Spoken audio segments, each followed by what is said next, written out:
необычно. С одну секунду.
В данном случае месте во всех смыслах этого слова. Поэтому обычно я начинаю со слов «Приветствуем вас в Министерстве иностранных дел Российской Федерации». А здесь мы сами в гостях, но при этом у нас с вами сегодня встреча с нашими гостями из Дагестана, в южной нашей страны.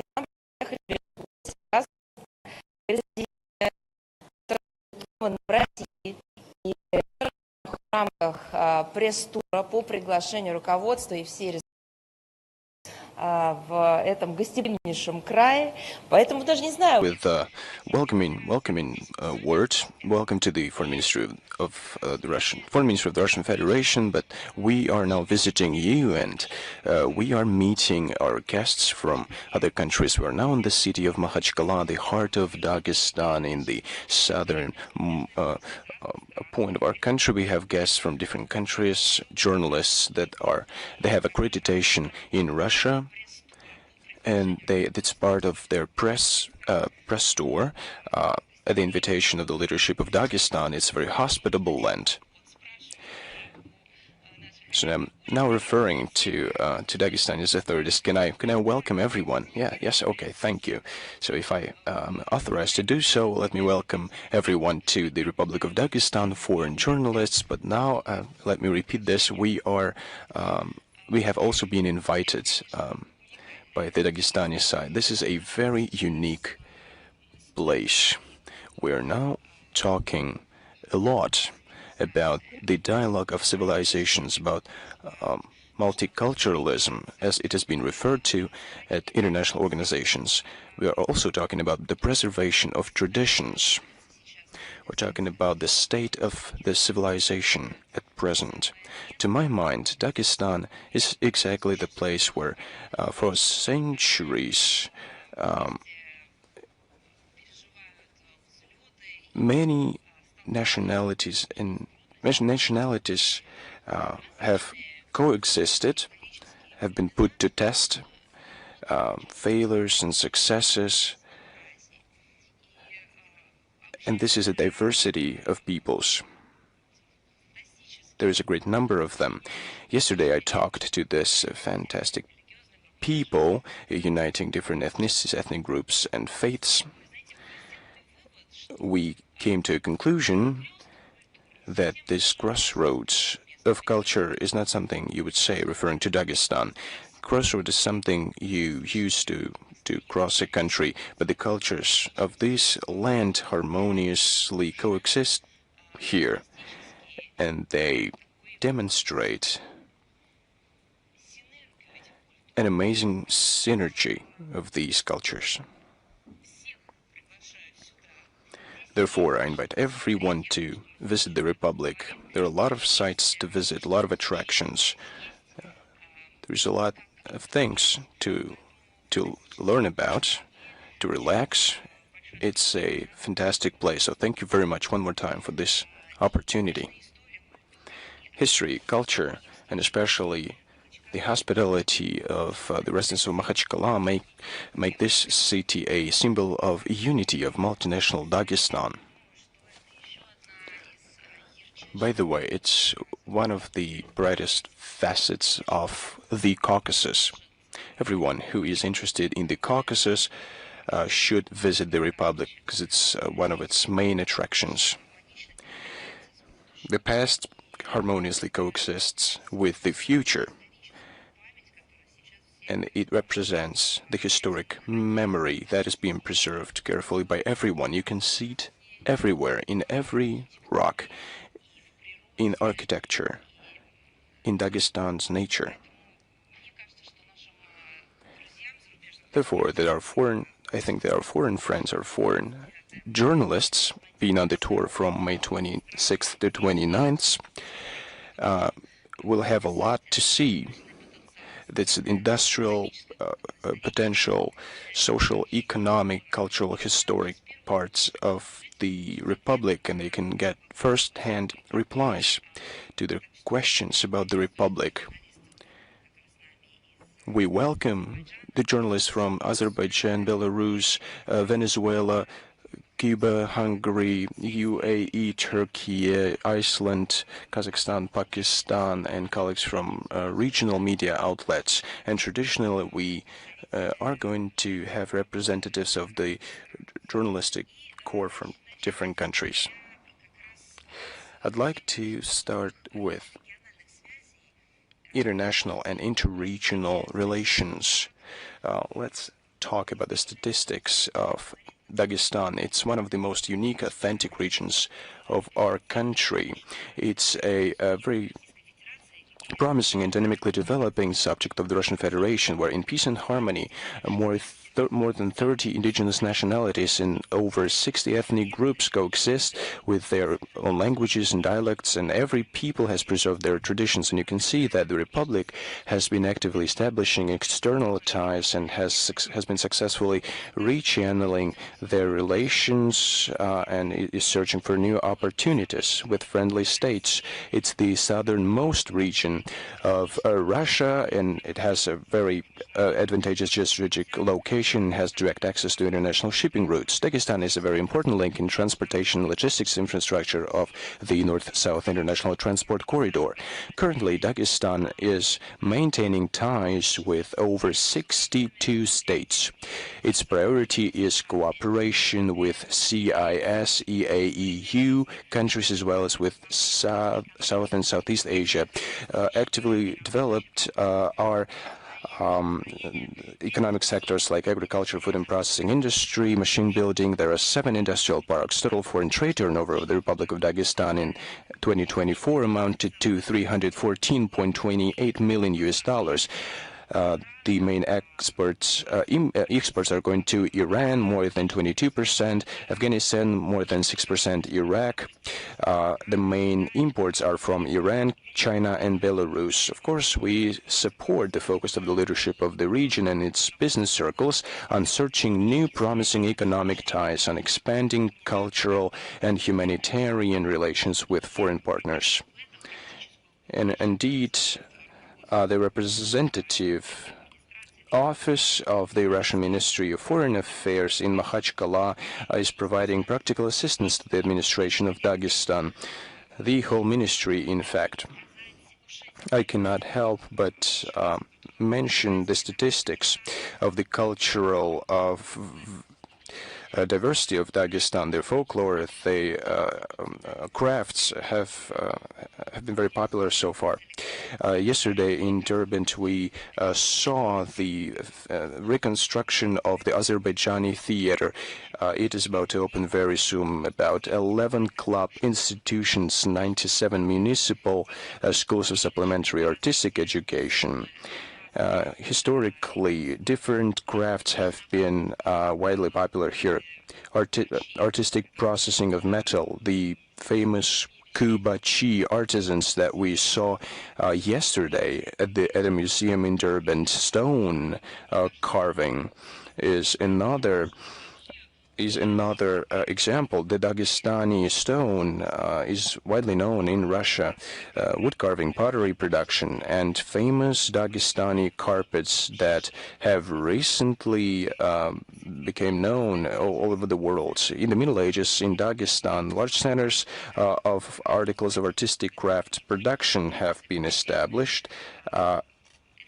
And they were distributed in the region and way beyond. From time immemorial, Dagestan attracted and inspired travelers, artists, and writers. In 2023, the Republic celebrated the 100th anniversary since the day of birth of the outstanding national poet of Dagestan, Rasul Gamzatov. The celebrations were a tribute to deep respect to his memory and a reason to remind of everlasting significance of spiritual values. He glorified those values with a national people's color, so to speak. He wrote about the significance of civil unity, about patriotism, friendship, and brotherhood between the peoples of a great country, and he did it in a genuine manner. And of course, the coast of the Caspian Sea, the golden sands attract beach lovers. Popular touristic routes include landscape site and almost 6,000 cultural and historical heritage monuments. And I think the gem is Narinkala Citadel Complex. It is located in the city of Durban. Yesterday, we had a tour at this complex. It's not the only gem, but maybe the largest one. There, you can see it in every corner, such gems. In the southern Dagestan, we have a unique complex, Shalbuzdag Bazarduzi Yadi Yaridag. This is a good spot for extreme sports lovers.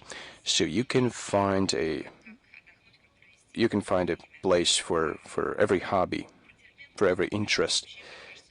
You can talk about the city of Durban for hours, and local residents are doing it with a special pleasure. If you talk about artistic culture, they are ready to share the history of their land.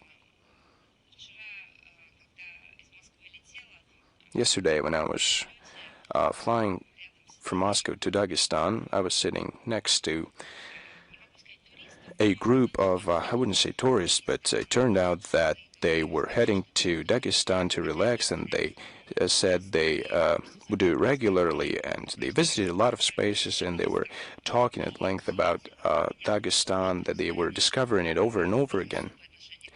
They had a special attitude toward waterfalls, deep trenches, and rivers. They showed me pictures, but they said that wasn't the main thing. If not nature, if not the museum, what was the main thing, I asked? Well, they told me, you would understand when you visit the Republic. Of course, it's kindness and hospitality of local residents. Of course, during the year of the 80th anniversary of the Great Victory, I should touch upon the following. Dagestan, to be more specific, the Dagestan Autonomous Soviet Socialist Republic during the Great Patriotic War made a significant contribution to the victory.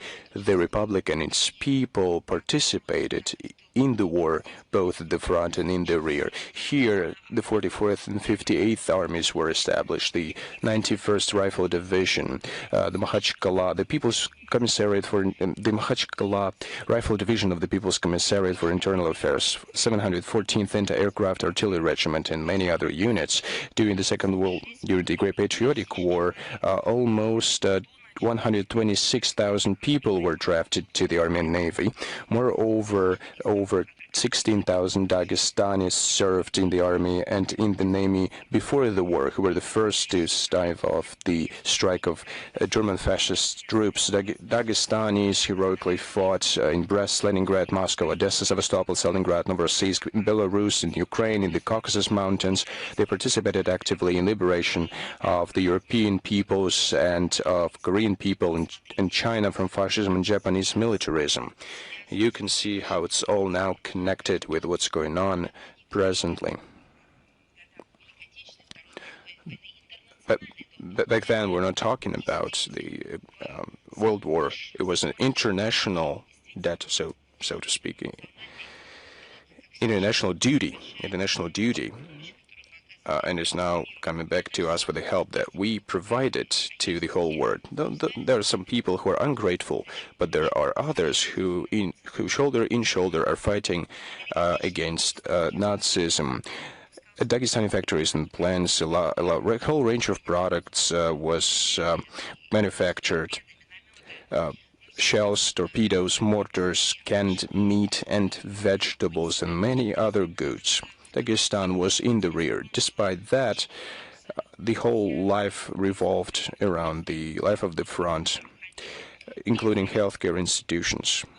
The first evacuation hospital in Dagestan opened in July 1941, during the first weeks of the war, and it was in the city of Derbent.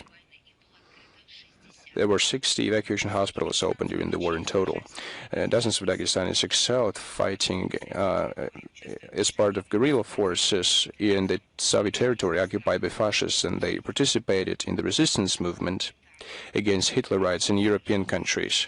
God, this tradition is still alive, and Dagestanis are fighting in the regular army now. They're very brave. Further, they were referred to as guerrilla fighters. Now they're called different. They are now volunteers. This tradition is very much alive. The tradition of fighting Nazism, fascism, neo-Nazism, with all that evil that divides people into those who deserve and those who not, just as the right of birth. Military feats of Dagestanis were awarded with high awards of the Soviet Union. 58 Dagestanis were given the title of the Hero of the Soviet Union. 7 became holders of the Order of Glory. Over 100,000 Dagestanis were awarded military orders and medals. Thousands of Dagestanis were given orders and medals for dedicated work in the rear. The Medal for the Defense of the Caucasus was given to over 27,000 people. By the end of the war, about 142,000 Dagestanis were awarded the Medal for valiant labor of the Great Patriotic War 1941-1945. The massive heroism, and we're now talking about our present times, is demonstrated by Dagestanis in the battlefield in the zone of the special military operation. About 1,000 representatives of the peoples of Dagestan have been awarded military orders and medals, and this number is increasing every day. We have been preparing for the briefing, and we read about 9 Dagestanis who have been awarded the title of the Hero of Russia. Now there are 13 of them. It was a Dagestani, Nurmagomedov Gaji Magomedov was the first one who was awarded the title of the Hero of Russia for heroism and bravery demonstrated during the special military operation. He was commanding his unit and took in an equal battle. He was injured but continued to fire at the enemy, and he was covering his subordinates when retreating. He was encircled, blew himself up with a grenade, and blew a dozen of enemies together with him. Russian President Vladimir Putin said, "When I see examples of such heroism, such as the feat of this young guy, Gaji Magomedov, who is a Lak from Dagestan, I would like to say, and I'm citing him, I am Lak, Dagestani, Chechen, Ingush, Russian, Tatar, Jew, Mordvin, and Ossetian." These are great words.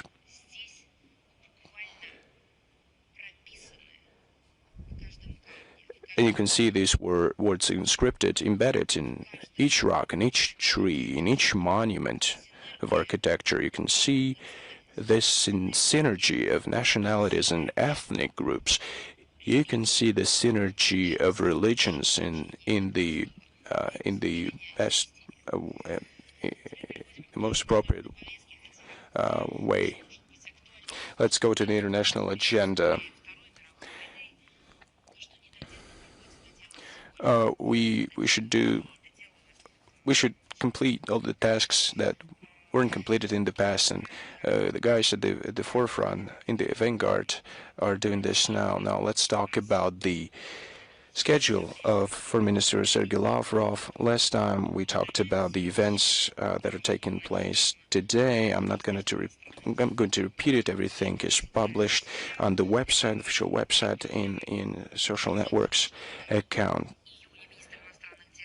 On June 2nd, Sergei Lavrov will receive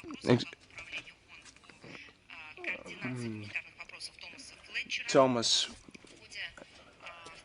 Fletcher, UN Under-Secretary General for Humanitarian Affairs, head of the Office for Coordination of Humanitarian Affairs. They will discuss Palestine, Israel conflict, Syria, Lebanon, Sudan, and Yemen. Of course, humanitarian crisis in other regions. Of course, they will discuss also Ukraine and a complex reform of the UN. On June 3rd, the Foreign Ministry of Foreign Affairs will host an event for compatriots hosted by Russian Foreign Minister Sergei Lavrov. It will be attended by senators, members of the State Duma of the Federal Assembly of the Russian Federation, representatives of federal and regional bodies of executive power, heads of public organizations and foundations. The agenda is going to mainly focus on the discussions of the outcomes of the participation of diaspora in the events, time to coincide with the 80th anniversary of the victory in the Great Patriotic War, and the work of the subject of the Federation in foreign Russian communities, using the example of the Republic of Dagestan, as well as the preparation for the World Thematic Conference on Russian compatriots living abroad. And on June the 6th, it is an event from the schedule of the Minister of Foreign Affairs. It has to do with the Republic of Dagestan. On June the 6th, the Cultural Center, GLAV UPDK, will hold a presentation of economic investment and tourist potential of the Republic of Dagestan. The event will represent an exhibition demonstrating the achievements of the region and social and economic development, representing its unique nature and unique culture. This presentation will give an impetus to expanding the international affairs, international ties of this federal entity. The representatives of the diplomatic corps are invited, as well as the representatives of the business circles and mass media. Minister Lavrov and the head of the Republic of Dagestan will make their speeches at the event. Now we proceed to the situation around Ukraine, the Ukrainian crisis. Literally every day we see new developments in this track, and just look what they turn the agreements into. Let us be frank. Due to the position of the Kiev regime, it was a challenge to achieve these agreements, and this was done in the Istanbul negotiations. In line with the agreements reached on May 23-25 in 3 stages, there was a prisoner swap according to the formula 1,000 to 1,000. More than 880 Russian military and 120 civilians came back home, including the residents of the Kursk region who were forcefully brought to Ukraine. The same number of Ukrainian citizens were transferred to the Ukrainian side, but there is a difference. None of the Ukrainian citizens were brought forcefully from the territory of Ukraine. In contrast to what was done by the Nazi soldiers in the Kursk region, Russia continues its work to develop a memorandum regarding the future peace treaty with the positions, potential deadlines, ceasefire, in case the relevant agreements are reached. As soon as the memorandum is prepared, I would like to note that the Minister of Foreign Affairs literally comments on the developments daily. It will be referred to Kiev, and we expect that the Ukrainian side carries out the same efforts and will send us their draft projects and draft documents as soon as they receive the Russian document. Now we are hearing the destructive statements made by Zelensky. Instead of making any attempts to see or to hear those who are trying to focus on a constructive position, on the concrete results, he starts the escalation of this aggressive rhetoric. He attempts to shoulder the responsibility on Russia for slowing down, for prolonging this conflict, to accuse Russia of the lack of an aspiration of peace, begging for more and more weapons every day. He demands that the anti-Russia sanctions should be stiffened, and everyone is laughing at his face, even those who have been introducing these sanctions for numerous years, because these 17 packages of sanctions cannot be further stiffened, and it was insane. He also asks for the financial assistance to Bankova, and some of these finances looted, some of this is meant for killing. Why are they doing all of this? The answer is evident. In order to hinder the potential peace process. Those who are seeking peace do not nurture any plans regarding sending more arms, which would be more lethal. And how could they further deteriorate the situation in order to prevent any plans, some initial plans which were outlined in Istanbul to become substantial and realistic?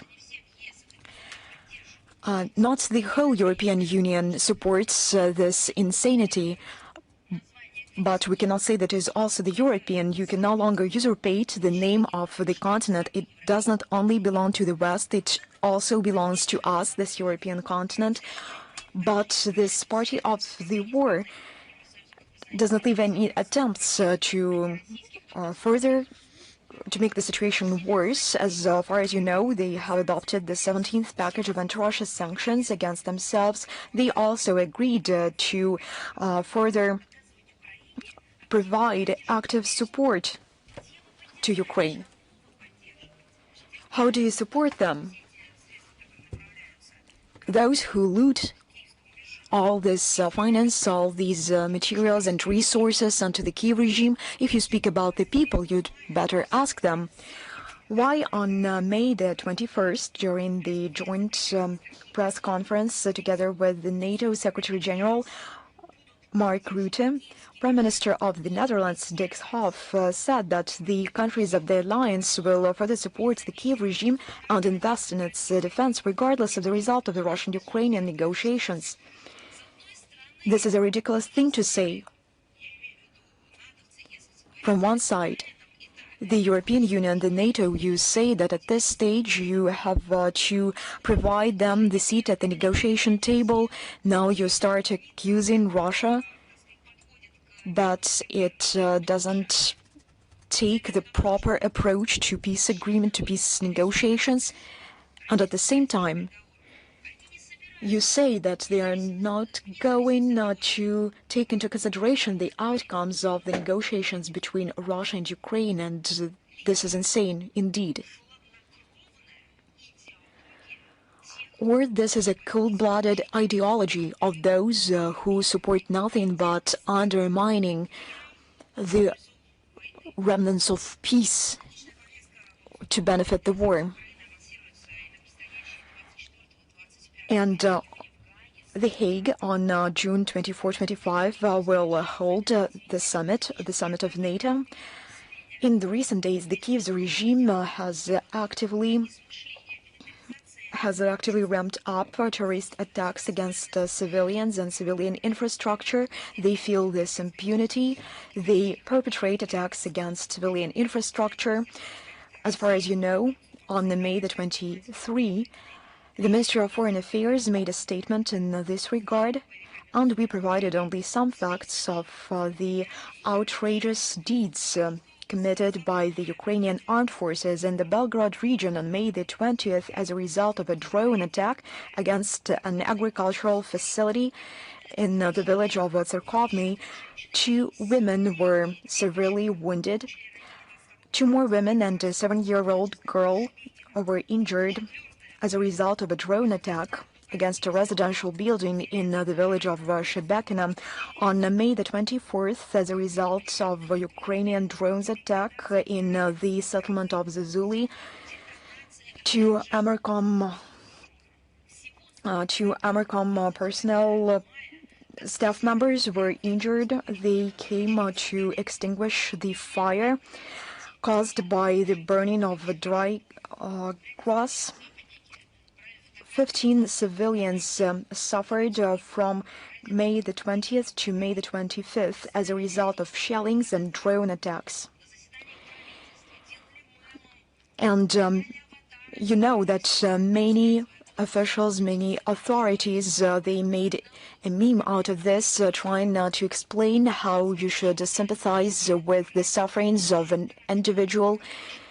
They started analyzing doctrines regarding the human rights. They intimidated people.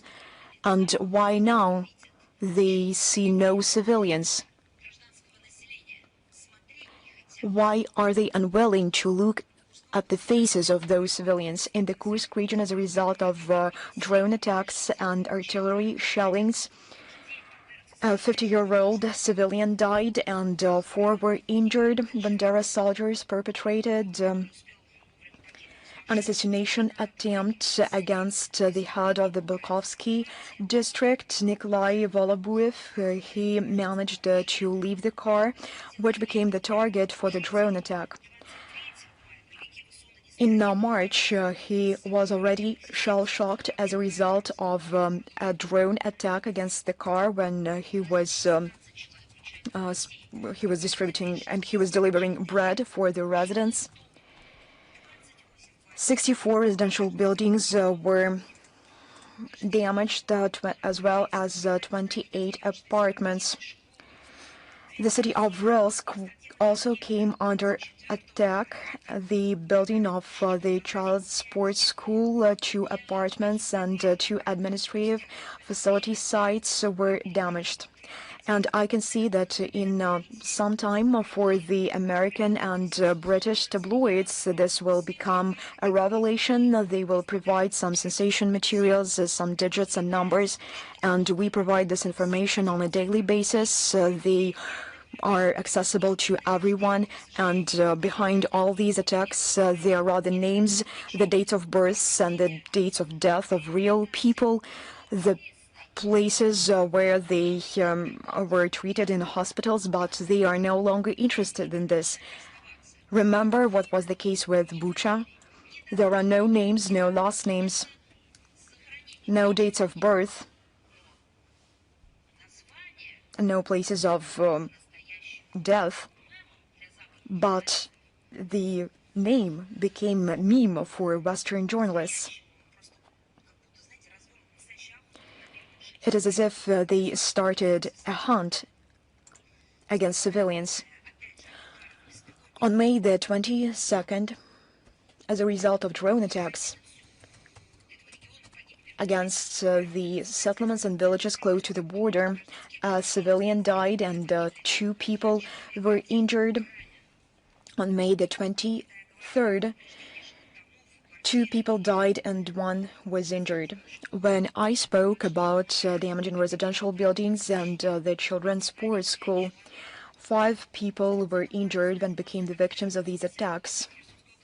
As a result of targeted strikes against the region of Kherson, 1 person died and not less than 10 were injured, including a 17-year-old girl.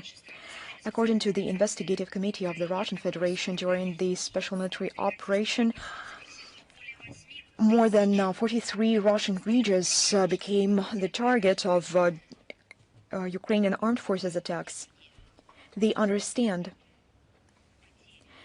that they are suffering losses, and very tangible ones, at the battlefield. That is why they are targeting civilians, thus fully transforming themselves into terrorist extremists. The Kiev regime, using terrorist methods, is trying to create the so-called illusion of their capacity to hold negotiations when they have no position of strength, but in reality, they demonstrate their incapacity to do anything, and at the same time, their pathetic essence and their pathetic nature. Russian courts are still announcing sentences for Ukrainian neo-Nazis and mercenaries for their military crimes. The mercenaries from Georgia, United States, and Australia received 14 years of imprisonment. The militants of Ukrainian armed forces, Vitaly Lutsenko, Sergei Chumasov, Yaroslav Zubritsky, Alexei Bolshakov, Arsen Stegar, Mikhail Shkoda, and Andrei Dolgy were sentenced to imprisonment from 15 to 18 years. Since the year of 2014, the Investigative Committee of Russia launched more than 7,000 criminal proceedings against 1.5 thousand of Ukrainian soldiers and mercenaries. These crimes were perpetrated against 132,000 people, 24,000 of them are children. These sentences are announced both in presence and in absence. More than 24,000 of children died or suffered. Where are the specialized agencies? Where are special ambassadors of different intergovernmental or non-governmental structures? Where are they? They were running around the world with one photo of a Syrian boy who was alive, as they learned in the end, and now we're speaking about 24,000 of children. The investigative authorities of the Russian Federation will further collect evidence to bring to a responsibility of Ukrainian neo-Nazis.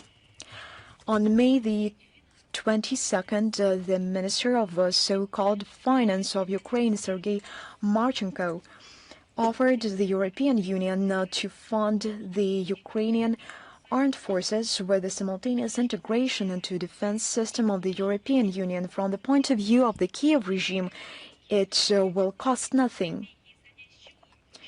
It will cost nothing. How do they count this? How do they calculate this sum? And in return, the European Union, according to the statements of Bankova, will receive the strongest army in the world. They suggest that the expenses should be distributed between the member states of the coalition of the willing. Marchenko, as if nothing had happened, stated that this decision has a number of strategic advantages for Ukraine, including keeping the strategic stability in the year of 2026. It refers to the idea of Zelensky he's obsessed with to promote the funding and to provide for the Bandera regime. This all is happening against the backdrop of the dominating large-scale corruption on Bankova and among the authorities. Now they want to get into the European Union funds in order to decide what they should take and in what amount. The avaricious embezzlers from Bankova continue to generate different methods of prolonging their this state of affairs at the expense of the European Union. It is very dubious that Ukrainian neo-Nazis can be a contribution to the defense of the European Union. Did they manage to help the Western Union, the European Union? Did they anyhow demonstrate their creative potential? Did they push the Western Europe from the point of the economic crisis? It is not a rhetoric question. It has a practical dimension. The essence of the Kiev regime was revelated by the following fact. They mocked the killing in Madrid. It took place on May the 21st. The former head of administration under President Yanukovych, Andrei Portnov, who had previously announced their plans to publicly reveal the corruptioners of the Zelensky regime. They were very happy to announce every smallest detail of this killing, how they dealt with this dangerous opponent. And to elaborate on what I have already said, how many Ukrainians are beyond what they call their motherland. They suggest that everyone else in the world protects it, and they will just watch it happen. At every possible occasion, they continue to leave their motherland. According to the Ministry of Economy of Ukraine, since the beginning of 2025, not 2022, in the matter of these several months, more than 100,000 people left Ukraine. More than 7 billion refugees are now residing all over the world. They gained this status in some places of the world, but it is difficult to describe them as refugees. But you should not doubt that the real digits, the real numbers of migration from Ukraine are considerably higher. Every fourth child in Ukraine is willing to go abroad. They all are frightened by the prospect to become the cannon fodder. And they did not make this up. This all is based on what they are being told.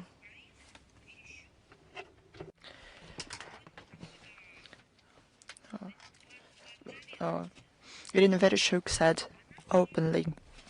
She said, she meant Ukrainian children have to prepare for war. Whether there's a ceasefire, a truce or not, the war, she said, is here for a long time. This is very important to hear to all those in the West who says yet again that it is Russia that sees the ceasefire in the wrong way. We understand what who think only about war have in mind, and of course the frenzy of the Kiev regime has no limits when it comes to orthodoxy in Ukraine.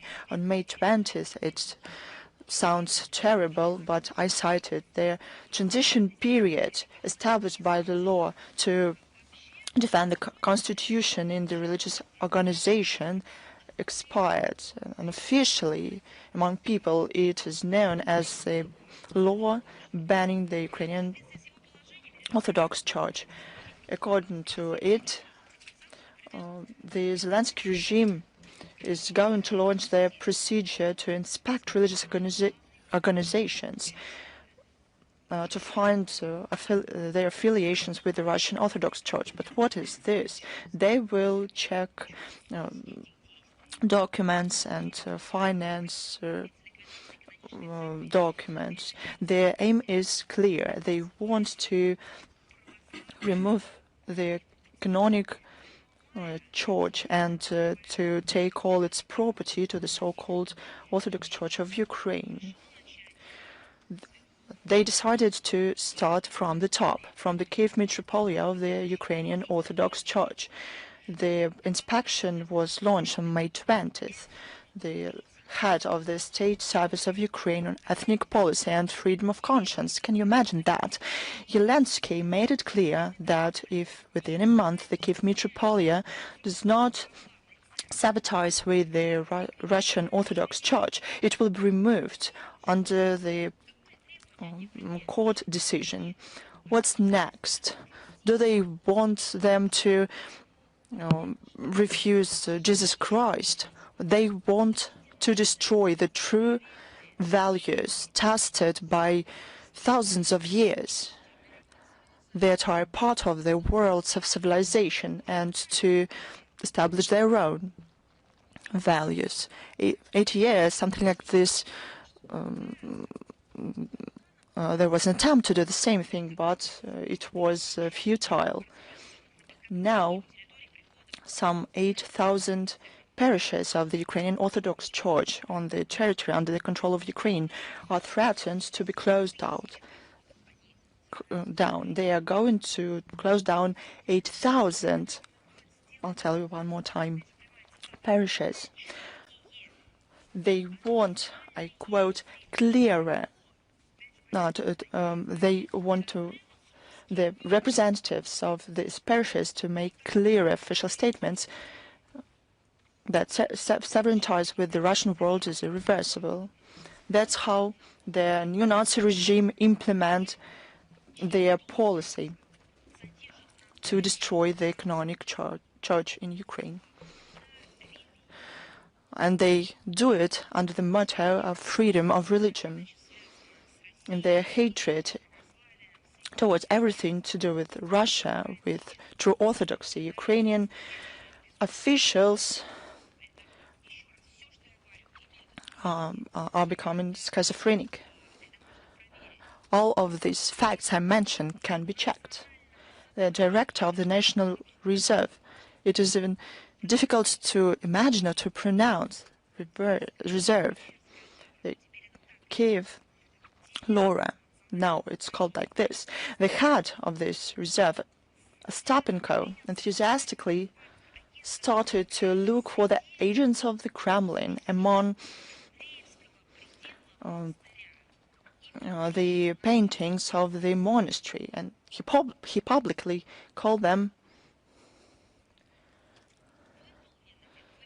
made in the empire style and called them the frescoes of the Russian world.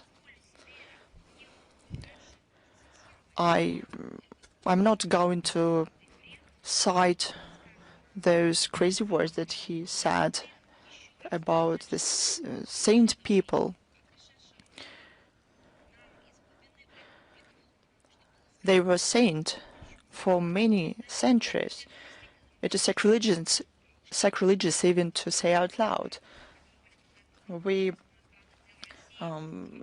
published 2 reports about the persecution of the Orthodox in Ukraine. The third is about to be published. But Ostapenko wasn't saved by this, by his actions and words. But do you know why? It's natural to think that the presidential office probably took note of it, or human right defenders prompted them that this person cannot represent anything to do with the reserves and heritage sites. You will be really surprised. He was fired for another reason, as Mr. Dagestan, the head of the service, said that he was fired because of his position towards the fight with the Ukrainian Orthodox Church. He said that the activities of the Moscow religious organizations are banned by law. And it's the Ukrainian minister says, and the Moscow priests desecrated the Laura, and he said that the Moscow spirit mustn't be there. And the process of cleansing the Ukrainian sacred places, can you hear that? Is a priority that demand effective decisions. We call on the relevant international structures and international public to condemn this violation of freedom of religion. I don't know what kind of words they should found, but it is terrible what's going on. This includes the violation of freedom of religions and freedom of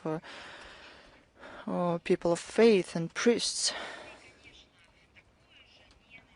The same hatred and anger is caused in the current Ukraine by the monuments to the Soviet soldiers.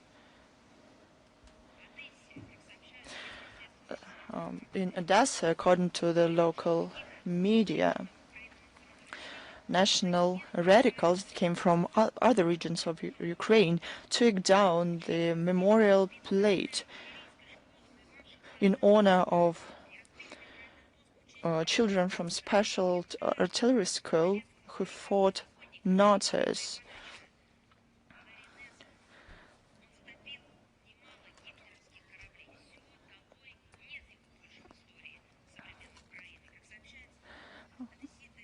According to the information available, the residents of Odessa were very negative about the activization of these neo-Banderovich provocators, and they established teams to protect monuments. But they have a lot to do with history of the city. These people can live now because of those heroes. In the village of Sursko-Litovsk, the local authorities and radicals took down a memorial plate dedicated to residents who fought with Nazi invaders. In the village of Kravagi, the order of the war from the memorial was taken down. It was dedicated to the liberators from Nazis. They even came to the memorial to Peter I in Poltava. It was erected in 1849. It was erected in 1849, and it endured all the eras and epochs, the shift of historic paradigms, cold and hot wars. But it didn't endure neo-Banderovics. It was taken down. But their aim to forget the history of Russia won't be achieved. All these memorials will be revived. There's no doubt about it. Now, despite the fact that I quoted a lot of crazy things, I would like to draw your attention, because no one can really believe this. They now get to Yuri Gagarin. They destroyed the memorials to Catherine II, Grigory Potemkin, within their fight with the Soviet past. They destroyed the monument to Catherine II while fighting the Soviet past. Can you hear that? There's information in the media that nationalists from the movement Decolonization.Ukraine demanded to take down the plate with Yuri Gagarin with the words in Russian language. This street is called in honor of the first cosmonaut on the Earth, a hero of the USSR, Yuri Gagarin. They are taking down monuments to people. But what gives all these acts a special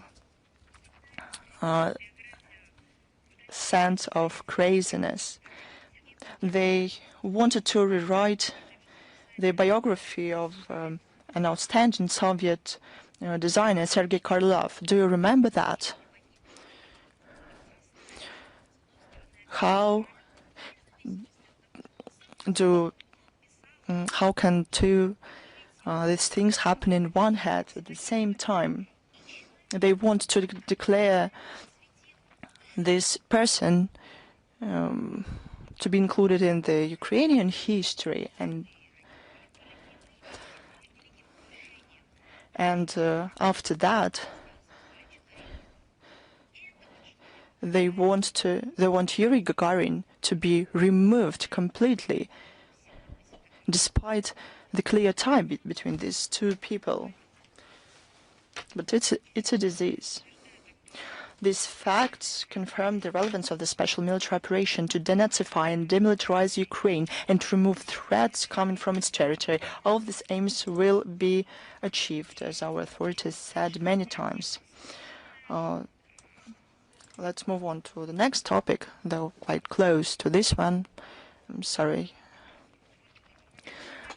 We noted a number of publications about more military preparations of Norway in the north. Those steps concern not only the inland part of Norway, but also the archipelago of Spitsbergen that has special international legal status. On May 21st, Prime Minister of Norway said that there is some correction of the military activities. It is more active. We see these words of the Prime Minister as another measure aimed to blur Norway's policy to limit themselves on foreign military presence and activities on the territory of the country. And we cannot agree with that. First, Oslo cannot make any independent decisions here because all the foreign and defense policy of Norway is aimed at achieving goals of NATO. One more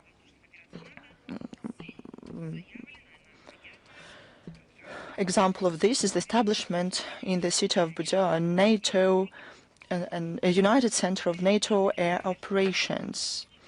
Second, any steps of the Norwegian leadership, especially facilitating escalation tensions in pre-border regions, without any doubt, will be taken into account in our military and political planning and will have negative consequences for Russian-Norway relations. We have to say that Norway is aimed to involve the Spitsbergen archipelago in the military and political planning of NATO. On May 12th through 14th, the archipelago saw the numerous delegation of the Parliamentary Assembly of NATO, about 40 representatives from 20 countries of the alliance.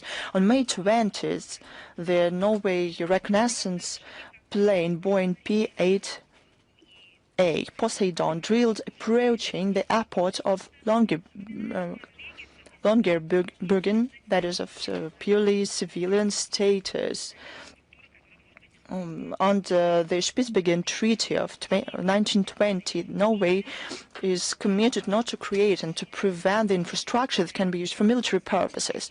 And all these actions of the Norwegian authorities implemented to ensure their security in reality lead to high military activities close to the Russian borders. we underline that the responsibility for the peaceful development of the polar area belongs first of all to the Arctic states. More about NATO. We follow closely the preparations of the collective West and exercises. This confirms the idea about aggressive stance of NATO that wants to completely exploit the territory of the new member states, in Finland in this case. A vivid example is the involvement of ships and soldiers from Germany, Sweden and Estonia to the exercises Narrow Waters 25.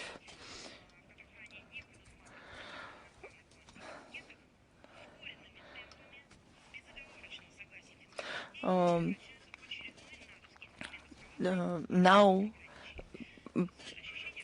the Finnish authorities agree to further escalation on the Russian borders. They spent billions from their budget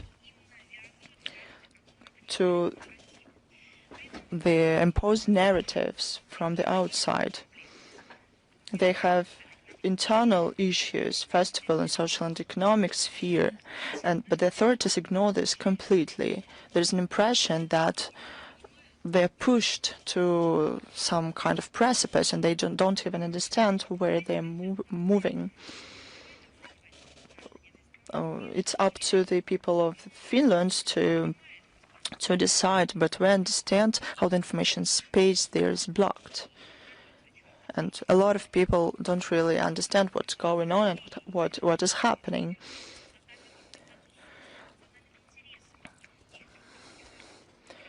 The collective West prompt them to total confrontation with Russia that contradict their root interests. Now let's talk about Afghanistan. On May 25th, a humanitarian aid batch arrived. 1,280 tons of wheat flour. It was provided by Russia as an additional contribution to the World Food Program Foundation. This flour will be distributed among the residents in need of Afghanistan. The work to give humanitarian assistance to the friendly Afghan people will be continued.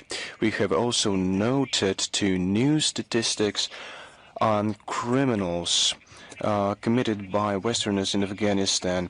The author of the publication is Deputy Head of the Asian Branch of Human Rights Watch, Patricia Gossman. She cites statistics of investigation of extrajudicial killings of civilian Afghans committed by foreign servicemen. Governments of Western countries, despite the public pressure, protract judicial investigation of crimes committed during the occupation of Afghanistan, not to mention compensation for the families of victims.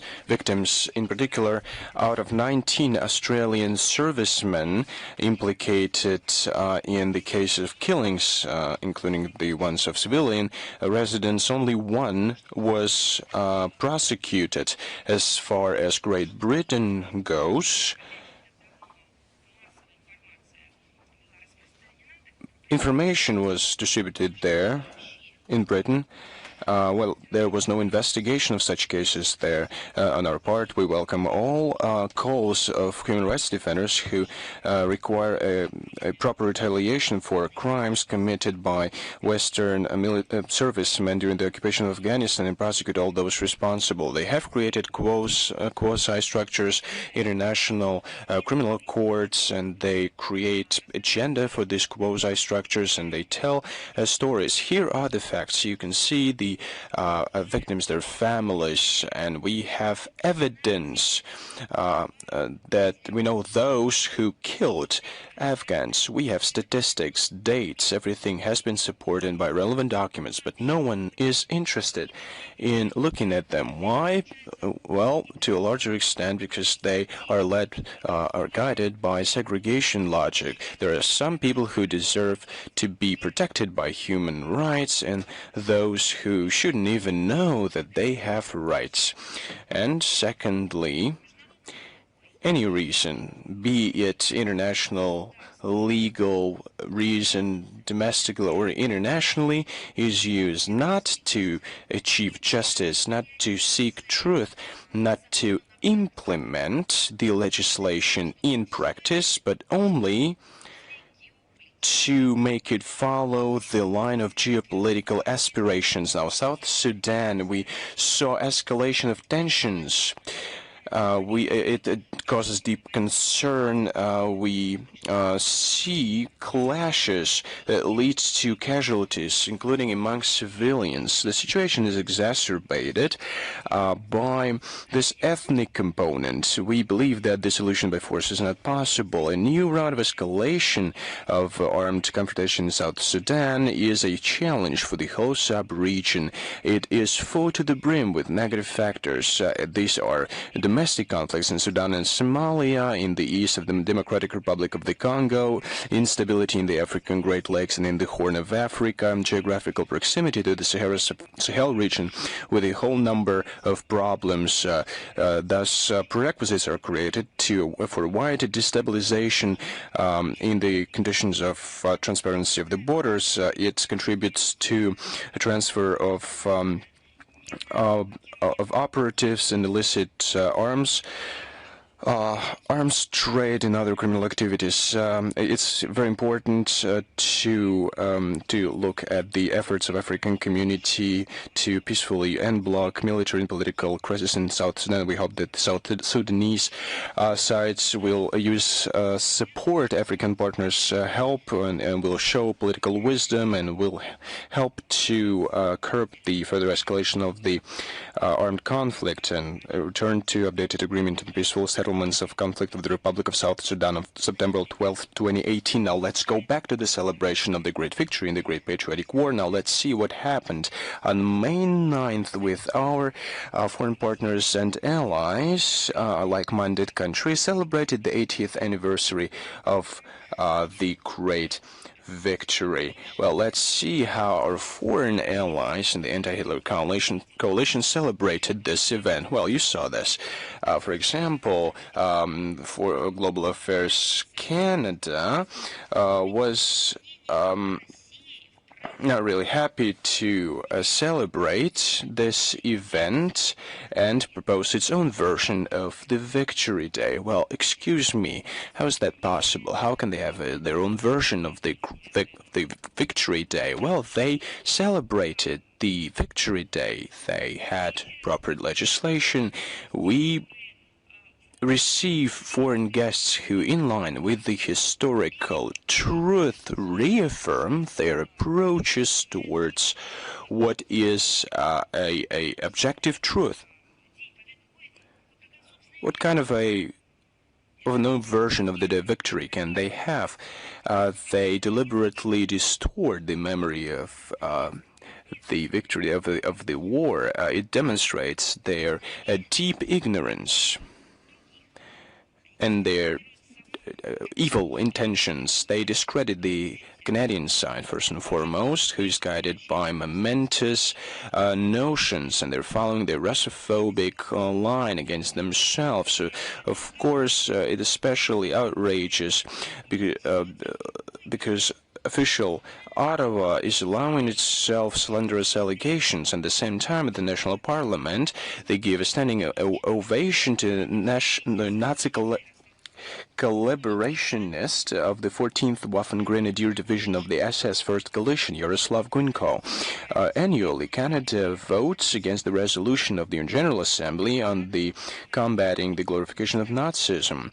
The same Canada is telling us that we are not celebrating the 9th of May properly. Well, let me tell you that Canada does not declassify Library and Archives Canada's lists of Nazi criminals and their henchmen who who found safe haven in Canada. Well, they should look at themselves and maybe they'll have an answer to their questions. And of course, another contribution was made by Canadian ambassador to Moscow, Sarah Taylor. She wasn't satisfied with those offensive Russophobic commentaries after the flower-laying ceremony at the Motherland Monument at the Piskarovsky Memorial Cemetery in St. Petersburg. In social networks, we heard an appeal coming from her, and I am quoting her. Well, excuse me, but I should do it, but one has to understand what they're infected with. So she said, and I'm quoting it, the Canadian ambassador, the Russians usurped the right to the victory.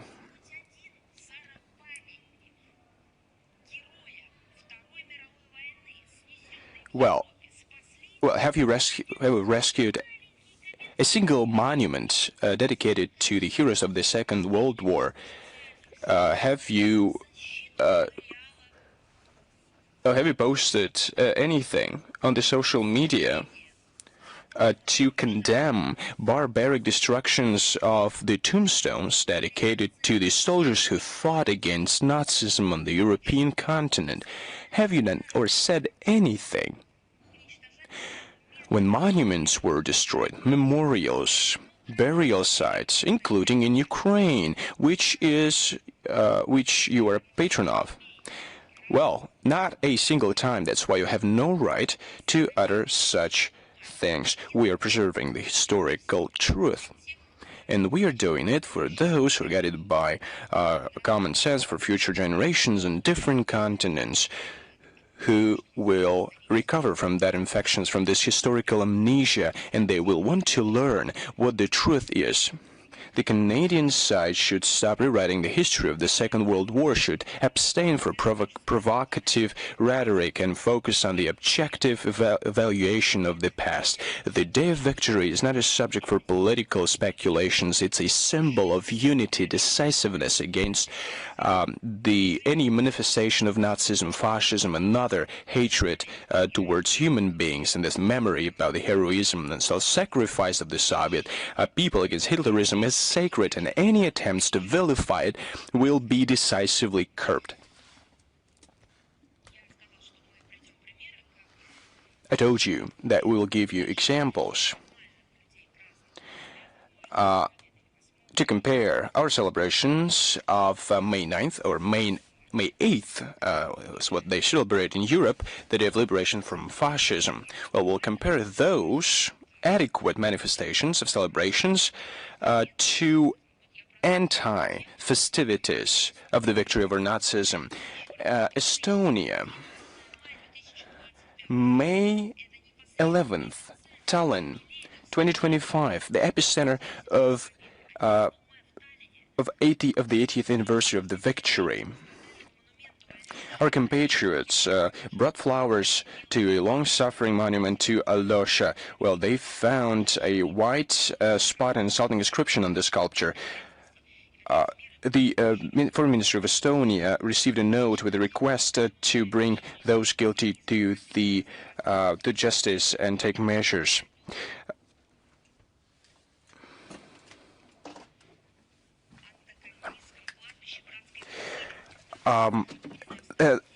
Overnight into May 9th in Vilnius, unidentified persons poured red paint on the sculpture of soldiers and a tombstone on the Antakalny cemetery.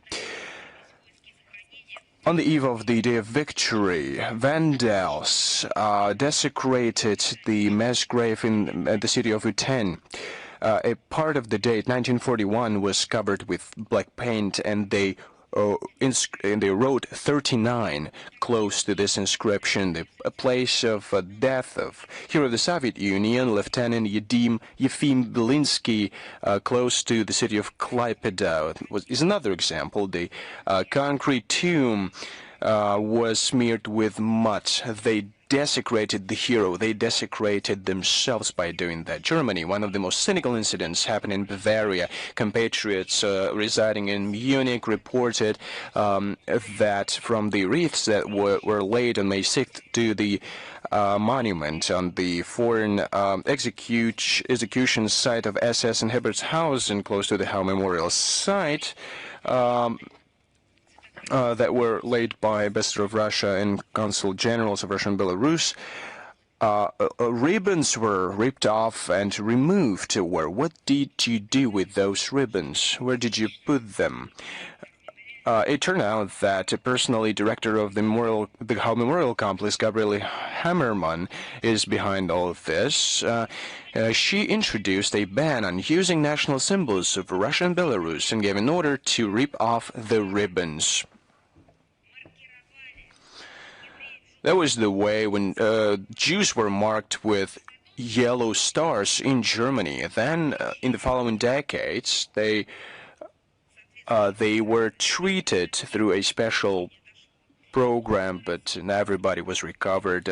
Consulate General in Bonn sent to the local police a statement to initiate criminal proceedings on vandalism and bring perpetrators to justice.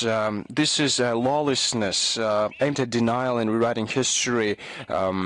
It's desecration of the memory of victims of Nazism, justification and approval of crimes of Adolf Hitler and his henchmen, mockery of state symbols of the country. His diplomatic representatives are accredited in Germany in accordance with the Vienna Convention on Diplomatic Relations. It gives dip missions and consular institutions comprehensive immunity and right to use their national symbols without any limitations. But somebody in Germany made up their mind to ban this. According to current situation, well, they used to mark us in concentration camps with red triangles. They gave us, they saw badges with inscriptions Austin, SU, and others. Well, they continue to do that. They remove any reminders, including ribbons from diplomatic wreaths to anonymize their memory. But we remember Bulgaria, May 6th, 10th, and 11th on the monument of the at the mass grave in Lozenets. Insulting inscriptions were made. Responsibility were claimed by members of neo-Nazi formation, National Legion of Bulgarian Youths, Decommunization BG group, and initiators of annual procession to honor the accomplice of Hitler, Hristo Lukov from pro-fascist movement, the Bulgarian National Union. On May 8th, a monument to Red Army soldier Kalinin in the settlement of Chilopich of the Sofia region was desecrated. On May 9th, a memorial plaque in the settlement of Haskova was covered with paint. It was put up by the Russian club. The Czech Republic, the city of Teplice. If not for the Russian army, it would not be even a German city of Teplice. It just wouldn't exist. It was liberated on May 7th, 1945 by the 10th Guards Tank Corps. Teplice is known for the fact that in 1939, well, somebody remembered in Europe after Germany exceeded the Sudetenland in Germany as a result of the Munich conspiracy. One of the largest synagogues in Czechoslovakia was burned down during the Liberation Day on May 7th. An act of flagrant vandalism was committed with regards to the monument of the Red Army.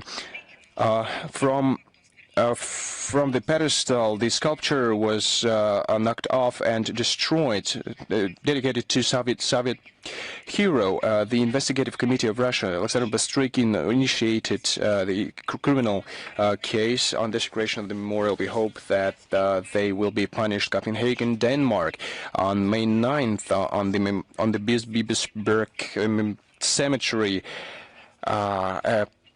A monument was sprayed. It was dedicated to Soviet soldiers. Every act of vandalism is another brown spot of reviving fascism on the map of the European Union. We'll just wait a bit, and the U.S. will not be able to wash off this shame. The Russian embassy returned to Danish authorities with the requirement to investigate this act of vandalism and to bring those guilty to justice. Today, the Russian Foreign Ministry will publish on this official website a report on the desecration of official monuments dedicated to those who fought against fascism and Nazism. It will be published in both Russian and English. It is dedicated to activities, to acts of certain states. I just gave you facts behind which are vandals and other criminals, crazy people.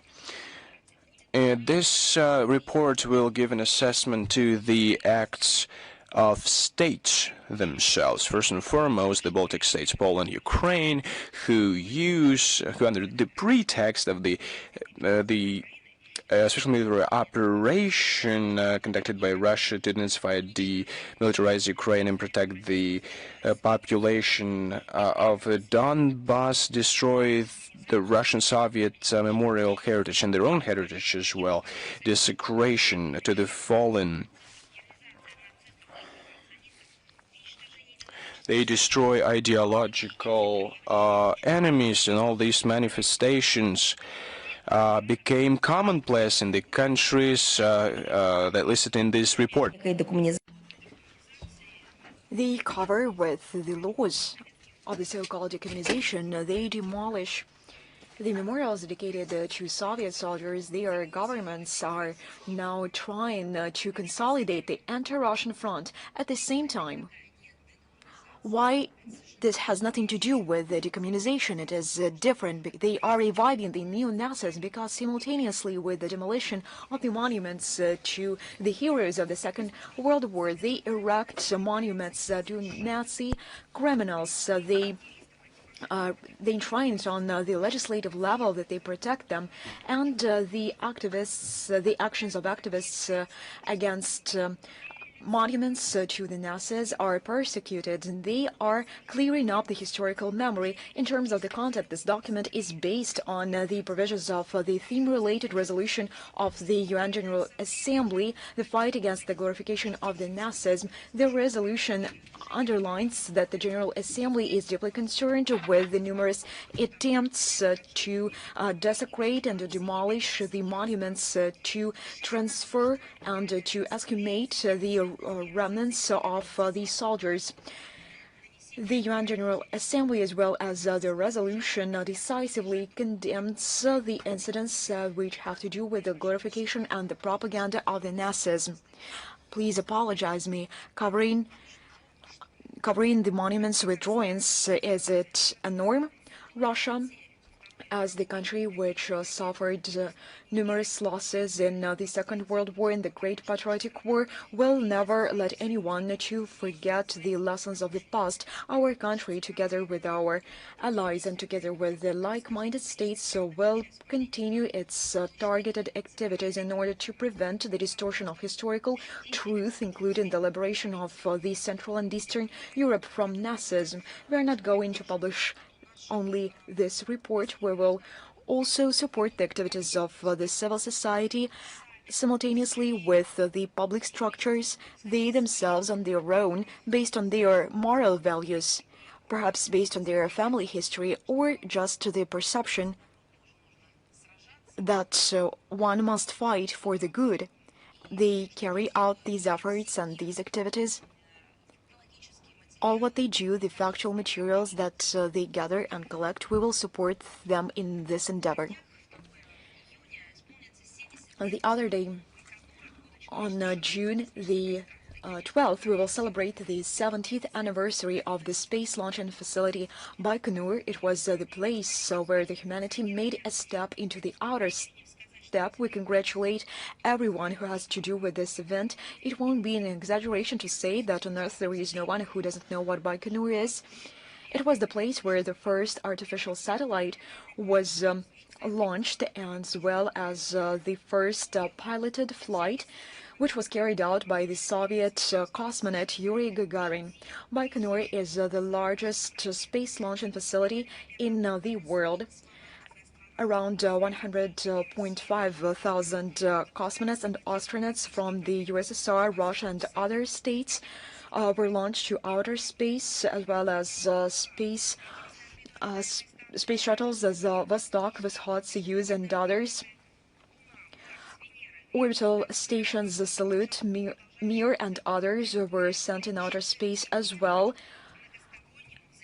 And Baikonur is involved in international cooperation as part of the International Space Station. Baikonur has a very important international meaning and importance. This is a symbol of many-year friendship and partnership with the full respect of all norms and principles of international outer space law. On June the 12th, the Russian embassy in Beijing will organize a reception dedicated to the Day of Russia. Ambassadors, authorities of the People's China Republic are invited, as well as other representatives. As part of the event, the National Philharmonia Orchestra of Russia will perform by the Great Wall of China, led by Vladimir Spivakov. The program will include the music by outstanding Russian and Chinese composers. At the same time, from June 12 to June 15, they will open the Moscow Seasons in Beijing at the central street of Beijing, which are organized as a part of the cross-cultural years of Russia and China. Everyone will be able to attend the exhibit, the Fair of Moscow Souvenirs, to enjoy the performance of different artists and performers. The Tourist Information Center will open its doors these days. Everyone will be able to get to know the Russian capital, to learn about its rich cultural and historical variety.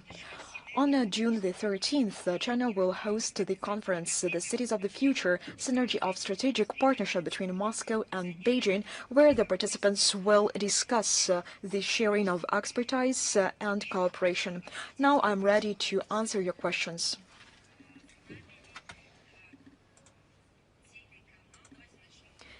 Let us start with the hosts. RGVK Dagestan, are you with us?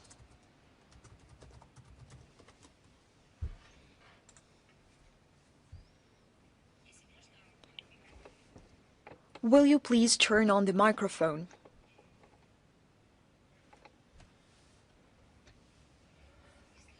I cannot hear you.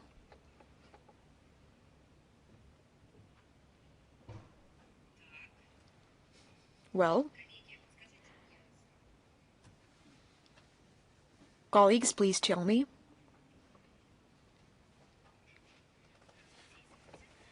Good afternoon. I apologize. Please speak up, if you will. Dagestan is a region with a strong cultural code and ties with the Islamic world. Do you have plans to more actively use the potential of these regions in Russian foreign policy, especially in the East? I have already mentioned this in my introductory remarks. Of course, yes. And it will be a pleasure for me to reiterate that Dagestan is a unique region of Russia, and this is the embodiment of the century-long synthesis of cultures, where the Islamic tradition coexists with other religions. It is harmonically intertwined with the Russian state values, and this example can serve as an important component when we are seeking an answer to the question in many points of the world: how can we combine this? How can we combine this which cannot be combined according to the point of view of some others? How could these religions coexist in this harmonic way, in this harmonic manner? Just wait a second. I will be frank. Yesterday, I tried to ask questions, not without provocations, the tour guides, the local people. What culture dominates the region? I did this from many different sides, and to all provocations, I received only one reply: we are Dagestan. And when I asked questions about art, about the language, about the culture, please tell me, perhaps there is a dominating component. No, there was only one word: synergy and coexistence. It is remarkable because these were improvised dialogues. They were not prepared ones. I was trying to understand, I was trying to figure out, and people do have this attitude towards their culture and towards the unique character, unique features of the region from this very point of view. And I believe that this experience can be borrowed, and it can serve as a role model for those who are trying to understand in what way this can be done. This does not mean that we have no problems, that we did not have them, or we won't have them. This is a live organism, and this is a development which we are seeing about the ways to overcome these problems. This does not only deserve our attention, but this can be used as an example of success. The historic proximity to the Islamic states of the East creates a promising and conducive environment for developing inter-civilizational dialogue between the regions of the Russian Federation. For instance, in September 2024, we successfully organized the religious forum Peace to Your Home, which brought together spiritual leaders of the federal entities of the Russian Federation and from abroad. This is the answer to your question from the civilizational point of view. And speaking about the foreign relations in general, I have just mentioned the presentation of the Republic of Dagestan on the platform of the Ministry of Foreign Affairs Glav UPDK, which is a subordinate structure to the Foreign Ministry. This won't be a presentation for the people of Moscow, but for the diplomatic corps. They will see for themselves the rich potential of the Republic of Dagestan. The great number of forums are organized in the Republic of Dagestan in full. The digital forum will also be held there with the international participation. These are just some of examples. This is not the matter of the future, because the experience of Dagestan is successfully used in foreign relations of Russia between the eastern states in the context of the coexistence of religions and cultures. The region increases and boosts its ties with the Organization for Islamic Cooperation. Dagestani universities provide education for students from Syria, Yemen, Sudan. They come back home not only with their graduation certificates, but with the understanding what the advantages of this inter-confession dialogue is like. This is only a brief review. Do you have any other questions? This is it. Thank you very much. We are moving forward. Now we will ask a question from the video conference Международная жизнь. Are you with us? Madam Zakharova, you mentioned the sanction pressure. It seems like that our counterparts won't be satisfied soon. They decided to introduce another package of anti-Russia sanctions and to isolate Russia. What would you say about this? It is not an aggressive Russophobia. It is an insane, a complete mad Baltic states phobes, because they introduce additional sanctions against Russia, and this damages their own interests. They do not simply hate Russia, it means that they hate their own states. Their own states are natural historic neighbors of Russia, and they have always been. They have always been now promising natural partners of Russia. Perhaps not for Russia, but they are such partners for us, and they cut them away from the resource base, from the markets, from humanitarian scientific cooperation. They cut them off from all of this.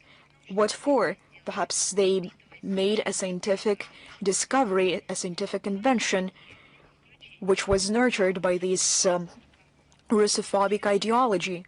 Perhaps this was the case. Nothing of this kind. Take any sphere of life.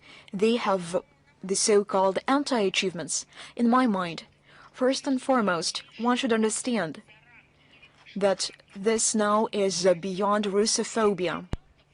And this is a Baltic states phobia when we mention the statements of the authorities of these Baltic states aimed at introducing more destructive measures on our shared European continent. On the other hand, perhaps we should turn the blind eye to these statements because they take these positions on a temporary basis. These are not people who are elected by their own people. They come according to the lists. Their own people do not appreciate their actions. They come according to the lists from the European Union and the NATO offices. There is another point here. The destructive line pursued by Riga Vilnius. And this destructive line triggered a massive population outflow from their states. They present their statements as a nation-oriented policy, and it is not the case. And you can see the result. This population outflow triggers not only in damaging and destroying the economy, in destroying education, science, culture, and the society, their whole community. These trends will persist and they will become stronger and more tangible. Russia will further consolidate its ties with the world majority, those who choose to follow the common sense, no matter how badly they want to achieve their targets and how rampant these Russophobic trends become. We follow our own path. We seek peaceful coexistence. We respect the international law, and we want international cooperation, peace, and friendship. Do you have any other questions? Yes, I have one more. If I may, please do.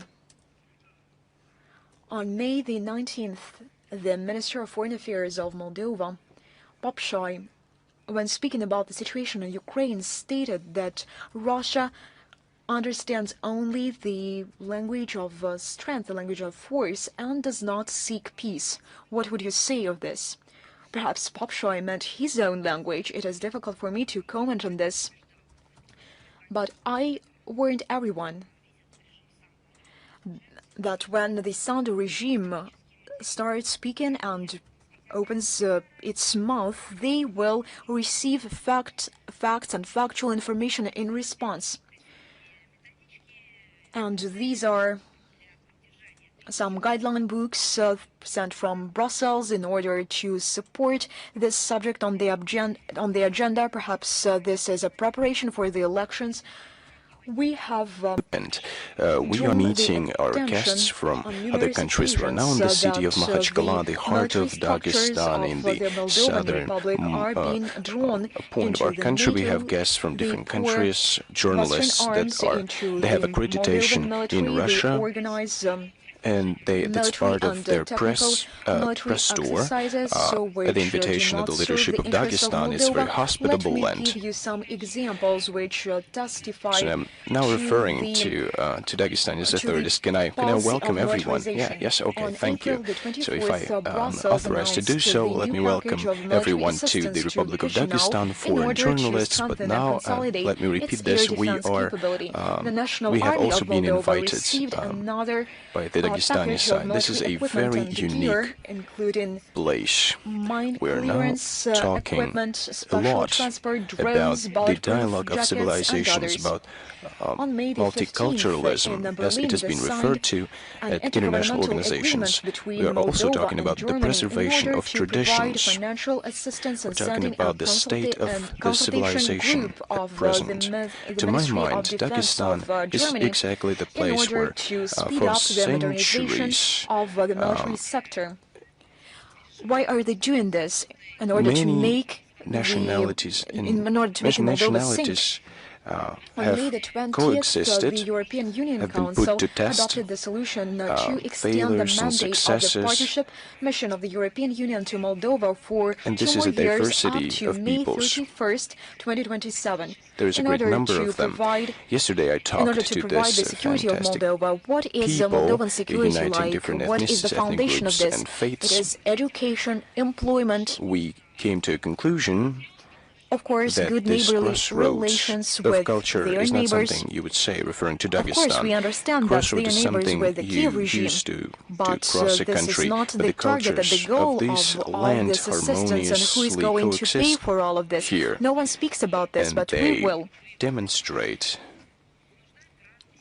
These are the citizens amazing of Moldova synergy who will of have to these pay cultures. for transforming their own state into another anti-Russia Therefore, I invite stronghold. everyone to Because visit the they will Republic. have There are to a lot of pay sites to for the visit, a lot of service of attractions. these many million loans. You remember There's a very lot well of these things grants, these to awards learn and about, others, to and relax. common people of It's a Moldova fantastic place. So thank you very Those much one more people time for who this opportunity. strive to earn History, for their culture, living. and especially the They will pay hospitality for of these the loans. residents of Makhachkala make this city a symbol of And they will unity of pay these multinational sums of Dagestan. the assistance aimed at militarization. By the way, it's one of the brightest This has nothing to facets do with of security the in this Caucasus. context, and Everyone who is fortunately, interested in the Moldovan Caucasus people understand this should quite well. visit the Our Republic. contacts It's with them, one of its I met main with attractions. some of them during the The Russian past St. Petersburg harmoniously Legal Forum. coexists with the They future, want to get rid of this logic which has and to it do with represents militarization, the historic transforming memory that is themselves being into the preserved carefully by so-called everyone. You can see stronghold it everywhere, in to every serve no rock, understandable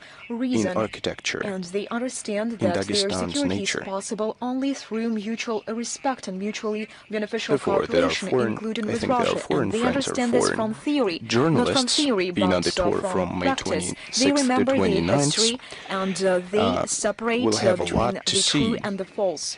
That's industrial potential, again, social, economic, cultural, as soon as, historic parts Mr. Pak Choi of the Republic, and they can get first-hand promoted this replies initiative and to started the speaking questions about the the use of Republic. force against the Russian Federation. He We used the welcome cliches the journalists from made up by Azerbaijan, the West Belarus, Venezuela, regarding the Cuba, strategic Hungary, defeat of Russia. UAE, Turkey, And Iceland, perhaps he Kazakhstan, doesn't remember Pakistan, that and colleagues any from attempts regional media of outlets. And traditionally, of the use of force are against going Russia to ended have up with a representatives of complete the failure for the West. journalistic corps from They do not different know countries. how to recover from the economic I'd like crisis. to They are start running with around the world with their delegations to international recover and their own interregional economy, but there is relations. nothing to recover Let's with talk such about the aggressive statistics thoughts in of their mind. Dagestan. Why It's do they one of the involve most unique, Moldova authentic in regions all of these our actions? country. It's a very Being the citizens of promising and Moldova, dynamically at least developing on subject paper. of the Russian Federation, where in But peace as far and as I harmony, understand, most of them, more than the 30 majority indigenous are the nationalities and citizens over of some 60 other ethnic states. groups This is a coexist destructive with their policy, but we languages will and dialects, respond and to it. every people has preserved their traditions. And you can see that the Republic has been actively establishing external ties and has been successfully rechanneling their relations and is searching for new opportunities with friendly states. It's the southernmost region of Russia, and it has a very advantageous geostrategic location and has direct access to international shipping routes. Dagestan is a very important link in transportation and logistics infrastructure of the North-South International Transport Corridor. Currently, Dagestan is maintaining ties with over 62 states. Its priority is cooperation with CIS, EAEU countries as well as with South and Southeast Asia. Actively developed our economic sectors like agriculture, food and processing industry, machine building. There are 7 industrial parks. Total foreign trade turnover of the Republic of Dagestan in 2024 amounted to $314.28 million. The main exports are going to Iran, more than 22%, Afghanistan, more than 6%, Iraq. The main imports are from Iran, China, and Belarus. Of course, we support the focus of the leadership of the region and its business circles on searching new promising economic ties and expanding cultural and humanitarian relations with foreign partners. For example, endless ideas in the indeed, US how to the restrict trade with representative Russia and economic Office of ties. the Russian Ministry of The Foreign Affairs in amendment of Jackson Makhachkala Benedict is providing practical assistance to the it was administration of adopted Dagestan. during the The Cold whole War ministry, in fact, to I cannot help give the but possibility to choose to leave the mention the USSR. statistics Many of them the came back to cultural to the Russian Federation after the USSR dissolved, diversity of but the Dagestan, their amendment folklore, was still in their fact. crafts have It took a been very popular decade so far. to Yesterday overcome in this Derbent, mentality we and saw to the reconstruction of the Azerbaijani theater. It is about to open very stop soon. this About 11 amendment. club But after a institutions, couple of 97 years, or a municipal couple of months, schools of supplementary the artistic education. Magnitsky law and Historically, others were different introduced. crafts have been It was widely politically popular here. motivated, based Artistic on processing the of metal, the aspiration famous to violate Kubachi Russia's artisans that rights we and saw to prevent us yesterday to at fully a museum in Durban. Stone participate carving in all is formats. another They used another indirect example. The sanctions and Dagestani restrictions. stone is widely known When in the Russia. situation Wood carving, in pottery 2015 production, started and famous Dagestani with carpets sanctions. We that talked that have they were anti-Russian, recently but since became 2022, known all over the they world. In the Middle Ages, in Dagestan, large moved centers to a of articles of artistic full-fledged craft production have been established. trade war. Now they have a new And status. they were distributed Those are in the not region only and way anti-Russian beyond. From time sanctions, immemorial, Dagestan but attracted and inspired travelers, these artists, sanctions and writers. In against 2023, the Republic whole celebrated the global community. 100th harm anniversary since the day of birth of the logistics. outstanding national poet of Dagestan, Rasul Gamzat. Of the celebrations were a tribute to deep respect to his memory and a reason to remind of problems with everlasting payments, blocking of significance of accounts, spiritual values. He glorified sanctions, those values with a replicate national themselves to people's third colors, so countries. to speak.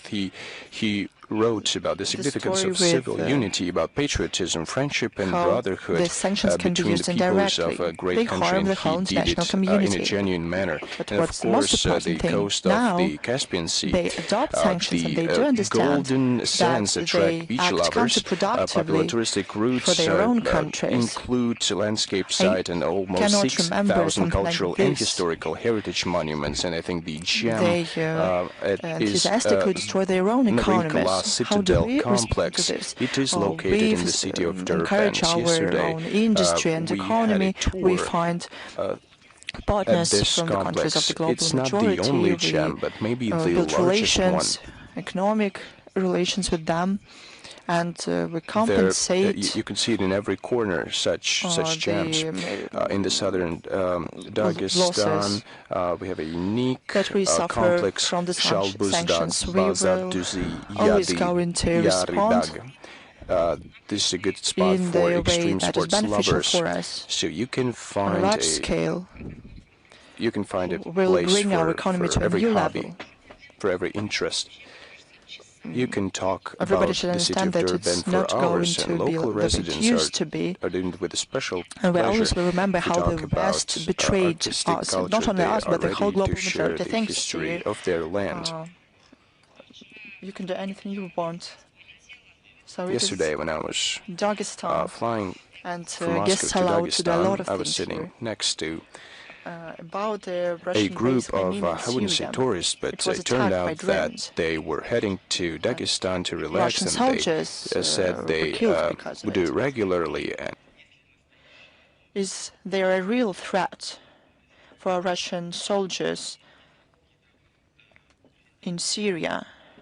Are there any ultimate agreements about Russian bases in Syria with the new authorities in Damascus? This question is in competence of the Defense Ministry, and they will be able to answer to your questions. As a representative of the MoFA, I can say that Russia is prepared to build Russia-Syria ties effectively. We want to realize the certain possibilities that we have in our relations. Our leadership said many things about Russia's presence, military presence there, but it's in the competence of the Defense Ministry. So something like that. Let's move on. Yes, please. The youth of Dagestan newspaper. Many African countries in modern realities are drawn to Russia. They see a reliable partner in Russia, not a new colonizer that wants to enrich itself. But not all the not all the African countries have Russian embassies and consulates. What are plans of the ministry to better be represented diplomatically in the African region? It's beneficial for our business as well. I would like to draw your attention to the statements on the occasion of the Day of Africa by Foreign Minister Sergei Lavrov. There was a reception organized by the MoFA. It featured all the evaluations of this situation in Russia-Africa relations. Second, as to our presence on the African continent, I mean diplomatic presence, it's getting bigger. In 2023, 2024, our embassies were opened in Burkina Faso and Equatorial Guinea. In December 2024, the government of the Russian Federation made decisions to renew activities of Russia's embassies in Niger and Sierra Leone, as well as to establish an embassy in South Sudan. Right now, the work to open these diplomatic missions started to take real steps, and in future we not only have plans but real actions. The expansion of our presence and prospects for it is an important contribution to trade and economic and investment interaction with African countries, and as well as in other spheres. I would like to underline one more important thing. This is a two-way road.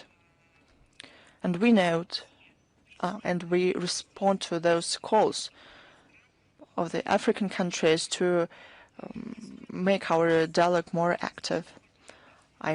Many times in various formats, while working in the Russian mission at to the UN, while talking to various diplomats, heard the phrase from African diplomats, "Go back as soon as possible, amplify your presence here. Africa needs Russia.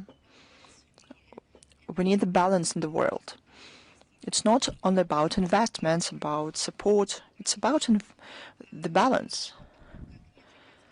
Who, if not the African continent, knows that the one center of decision-making, one center of power that was self-declared to be dominant, they have known this throughout their history, not from history books, but from life. They know what countering factors mean and see our country as a partner, as an ally, and as a balancing power. They see our position at the UN Security Council and in a number of regional issues, and they draw their own conclusions.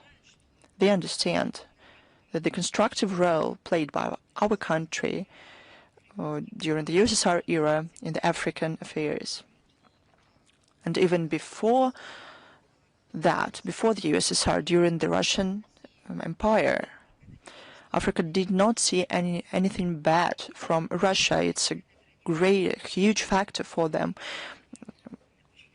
They want more our presence there, and we respond to this. We hold forums and summits, Russia, Africa, and ministerial meetings. this is not only classic diplomacy and protocol. We do real things in various tracks, from investment forums, educational forums, women's conferences. There are non-governmental meetings, journalists discuss things. This is based on mutual interest of Russia and African friends to build dialogue further. It will be continued. Thanks to you. Let's move on. Is Vestia with us? It will be joining us online.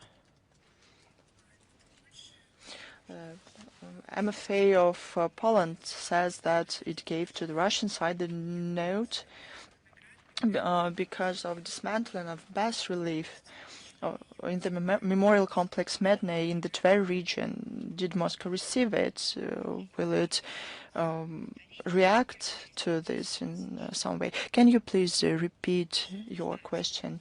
The Polish MoFA say that it sends to the Russian side the note following the dismantling of bas reliefs of Polish military decorations from the memorial complex Medne. Indeed, we received this note. There was a statement from the Polish MoFA on this topic. We already commented on it. I already said that all those protests look cynical and hypocritical, because they consistently, for many years, destroy Russian memorials, and they do it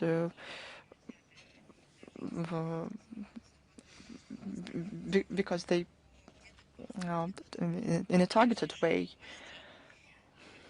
with agreement of authorities in some cases, and this is a special cynicism, because the note mentions bilateral documents providing for the preservation of burial sites and memorial places. Russia, for many years, has mentioned this and cited those documents, but Warsaw ignored them. I have nothing to add to this. Thanks to you. Is Ria Dagestan with us? Good afternoon, colleagues, Madam Zakharova. I would like to ask you the following question. What are the prospects for Russia's cooperation with Middle Eastern and Caucasus countries in security and counter-terrorism? It is very important. Thanks. Thank you. You know, we consistently promote the idea that it is necessary to form a just world order that responds to the interests of universal and indivisible security. In this context, we give special importance to the development of relations with the Middle East, in the Caucasus region, first of all in the UN and international regional platforms like SCO, CIS, CSTO. Russia and the Middle Eastern countries maintain sustainable cooperation on a wide range of issues based on common approaches to key global and regional issues. Given, unfortunately, high level of conflict and crisis factors in the region, we and these countries, including Syria and Iraq, have intensive dialogue in countering terrorism and radicalism. You see that the situation remains quite difficult in Syria. they experience problems with statehood building, with sovereignty. There's a serious threat from terrorist groups operating in the country. We hope that the new Syrian leadership will make active steps to stop their activities and to ultimately resolve the issue of foreign terrorist fighters that are a threat not only to Syria but to the region in general and the whole world. Unfortunately, because of them, the region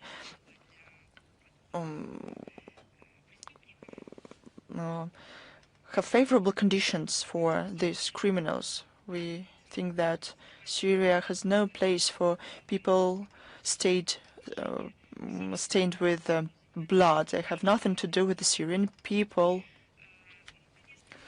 We support the efforts of the Iraqi government in counterterrorism and want to develop cooperation on this track. Thanks to effective measures of the authorities, we manage the terrorist activity of ISIS is curbed. We oppose any interference into internal affairs of this country. Unfortunately, new hot spots and exacerbation of the military and political situation in the Middle East is caused by destructive policy of the Western countries to forming dividing lines, encouraging regional disputes, a weaker authority in the countries of the region, crisis there lead to terrorism spilling over. We maintain active dialogue with the Caucasus partners to strengthen security in the region. We maintain close cooperation with Azerbaijan, Armenia, Abkhazia, South Ossetia in counterterrorism. There's a legal basis that works effectively between our law enforcement bodies and special services of our countries. We build up this work in counterterrorism, and there's mutual interest in it, and there's more prospect for this as well. Let's move on.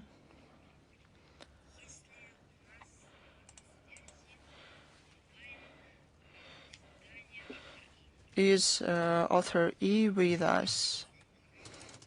Good afternoon, Madam Zakharova, Ruslan Pankratov. We have two questions today. First of all, if I may, we would like to thank the embassies of the General Consulate in Dubai. Our journalists were there, and those facilities that were investigated by them managed to lie to the local policemen, but thanks to our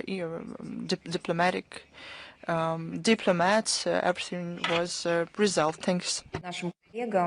Of course, I'll talk personally to my colleagues in Dubai. Thank you for your words. I can only reaffirm that indeed the staff is very professional there and is not indifferent to these issues.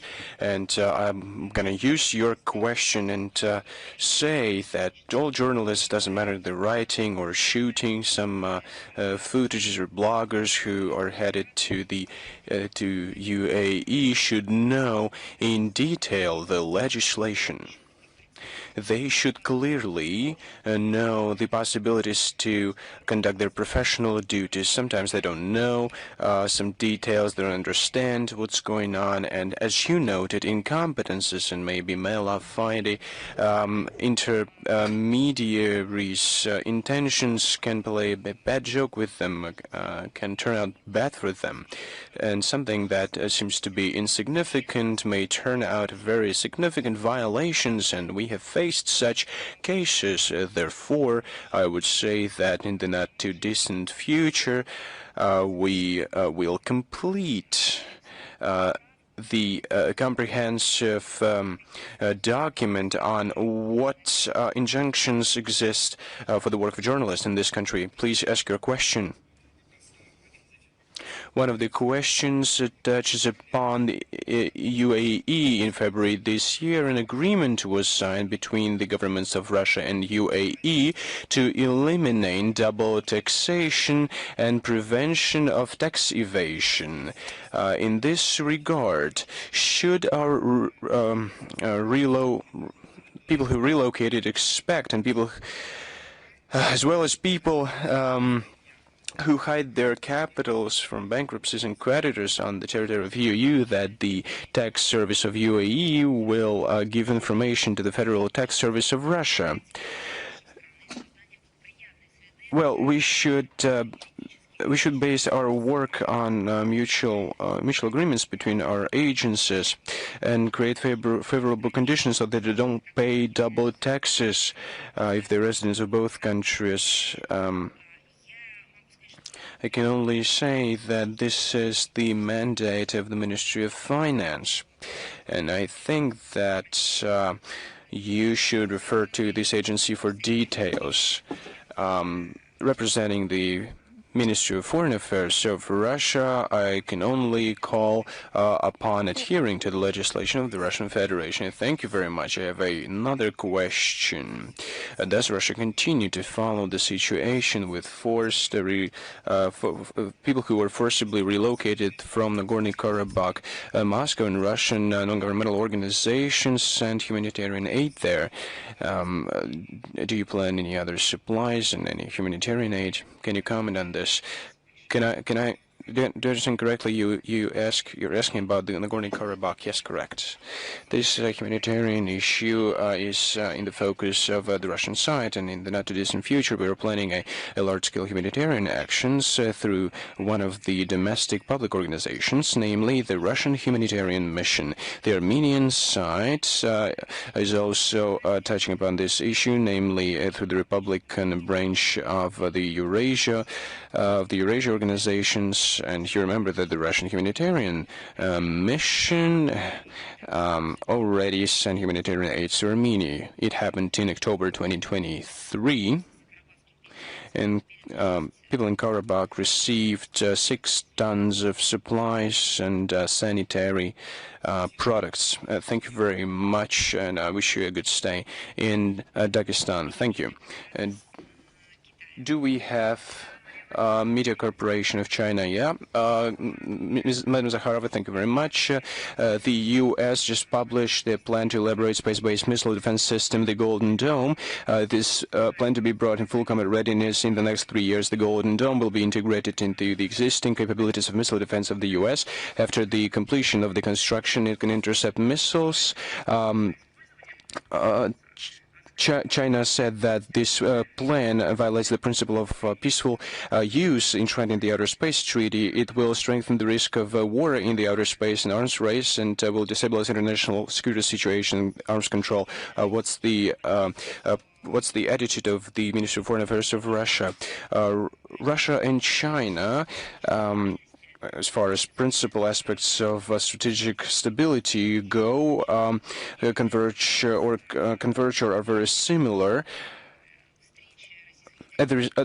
Following the recent Russian-Chinese meeting at the highest level, a joint statement was issued containing global strategic stability views of our countries, and this document focuses greatly on U.S. plans to create the Golden Dome for America. It is noted this program provides for the creation of unlimited global and multi-area missile defense system, and I quote it, for the protection from strategic Russian and Chinese missiles. It has a destabilizing character. The conceptual framework of the aforementioned projects demonstrates a full and final refusal of Washington to recognize an inextricable relationship between strategic offensive and defensive arms. That is one of the pillars that is used to maintain the strategic stability. Just remember how often Russia has been talking about it in the last decades. As part of the Golden Dome construction, it is planned to give an additional impetus to further development of pre-launch destruction of missile weapons and infrastructure that provide their use. It is a tangible expression of an extremely dangerous doctrinal attitude of the U.S. to inflict the so-called preventive, in fact, preemptive strikes.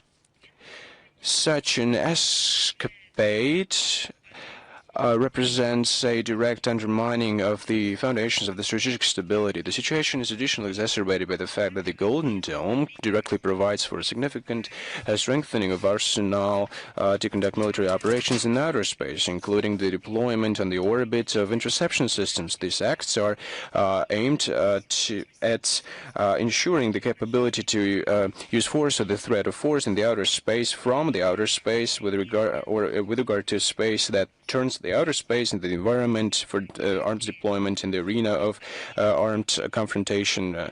The Russian-Chinese initiatives is aimed directly at that. It has been submitted to the global community. It has been promoted in recent years. Under these conditions, we are looking at this task to initiate talks to elaborate a international legally binding instrument on the prevention of an arms race in outer space. Of course, it is becoming even more relevant, so let me reiterate this. We're now talking about not just words, but about practical activity in this area, and we consider as its foundation a draft treaty on the prevention of the placement of weapons in outer space, application of force or threat of force with regard to outer space objects. It was presented by Russia and PRC and the Conference on Disarmament as well. It was adopted by consensus, and adopted by consensus was a comprehensive report of the group of government experts on the prevention of an arms race in outer space that operate in 2023-2024. We're interested in further consolidation of efforts of the international community in this area, on the efforts of the open-ended working group that was established by the decision of the General Assembly 79/512 that aims at preventing the arms race in the outer space based on the existing developments. The Russian-Chinese statement says that we, together with our PRC's partners, are ready to step up our coordination approaches and deepen practical cooperation to maintain global strategic stability and to counter current global challenges and threats in this regard. Thank you very much. Thank you, too. Do we have here present? Let's see who else is there who wants to talk. Just raise your hand and you can ask your question. Yes, please. I'm always touching the microphone.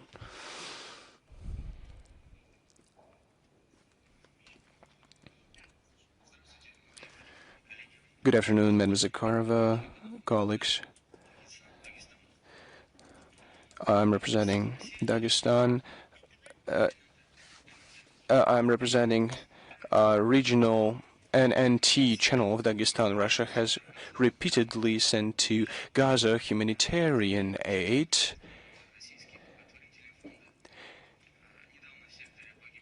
Recently, Palestinians died in Gaza who cooperated with the foundation. Are there any agreements with the government of Israel to ensure stability, security of humanitarian aid to Russia, from Russia?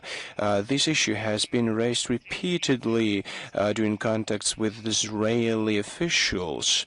You see that the obligation that they took upon themselves is violated with regard to international organizations.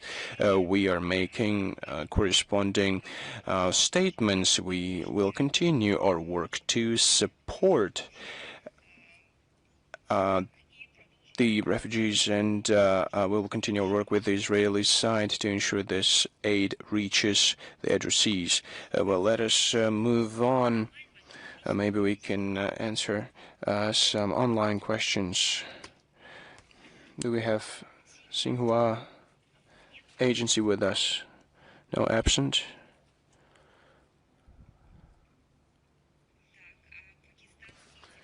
Do we have Pakistani channel PTV? Hello?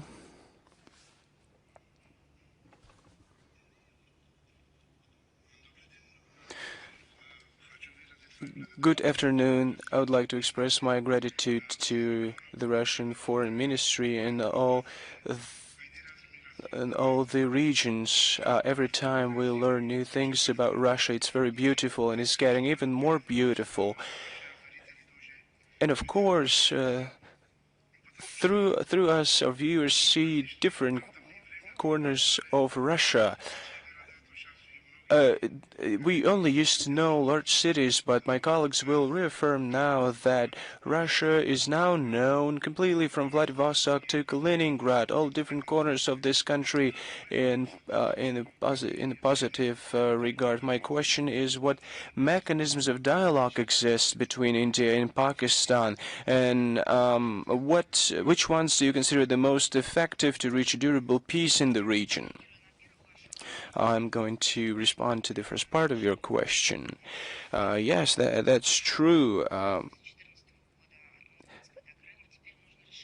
In 2014, they started to learn about Russia from the city of Murmansk to the Crimea.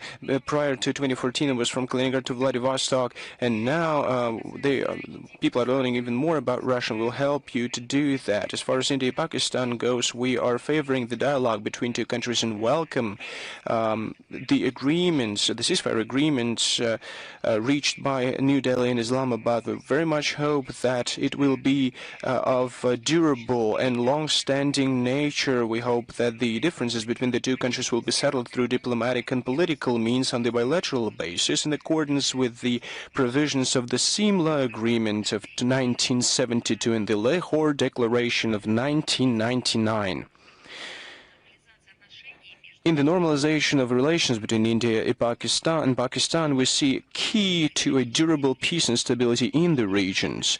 It's an important factor of stability in international relations and a possibility for these countries to cooperate with the rest of the world without any aggravating component. We also believe that further joint work, including on counterterrorism at international platforms with our joint participation primarily at the SCO, will contribute to establishing constructive Indian-Pakistani cooperation and increasing the level of confidence between South Asian neighboring our good friends. I think this is exactly the case, an example that can be demonstrated in the context of how one should treat conflict, a conflict such as the one we saw. The world is not perfect. The conflicts used to exist and they continue to exist. We have conflicts between allies, friends, partners. You can fuel the conflict. You can pit nations against one another. But you can do the opposite thing. You can help countries unite, and that's what Russia is using and is doing. You can help find solutions. It's our basic approach, and I think you sense it. Just my second question. So I think we heard your answer to it, but I'd like to ask this question again. How does Russia see its role in ensuring security and stability in South Asia, especially in the context of the nuclear potential of both countries?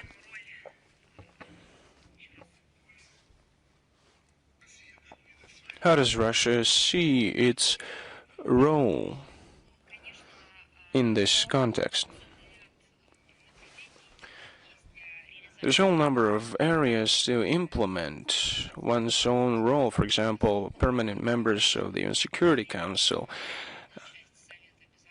The western part of the UN Security Council is engaged in undermining destructive and irresponsible policies to downplay the role of this institute and in general to destabilize international relations. So there, responsible players like Russia and China are increasing their role, and many are hopeful to see our countries return the work of the Security Council to its productive origin. The UN Security Council, first and foremost, is engaged in ensuring stability and security on our planet. It's one of the tracks that it is involved with, and the second, not least important, is regional security. I have already listed a number of structures that were created with direct participation of the initiative, to a large extent, of our country to resolve issues linked with security, new challenges and threats.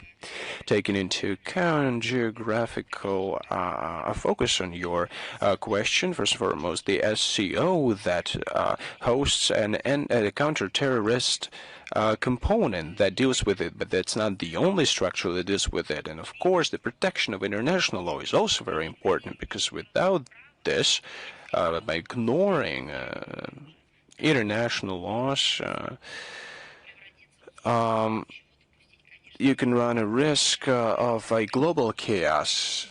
So talking about preservation of international law, an aspiration towards peace and a multipolar world on the basis of international legal system, one should also talk about a very important component, namely the nuclear component. It should be handled not according to some unknown rules or regulated on the basis of the fact that somebody proclaimed themselves a leader in this regard, but on the basis of a clearly articulated international norms.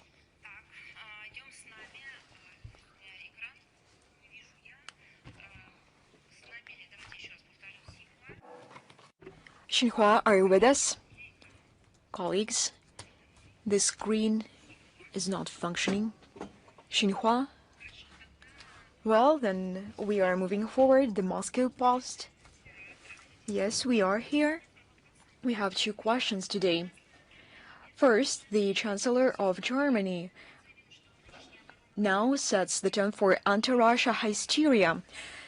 They say that the troops of Vilnius protected them from the forces of Russia. What can Russia respond to this rhetoric?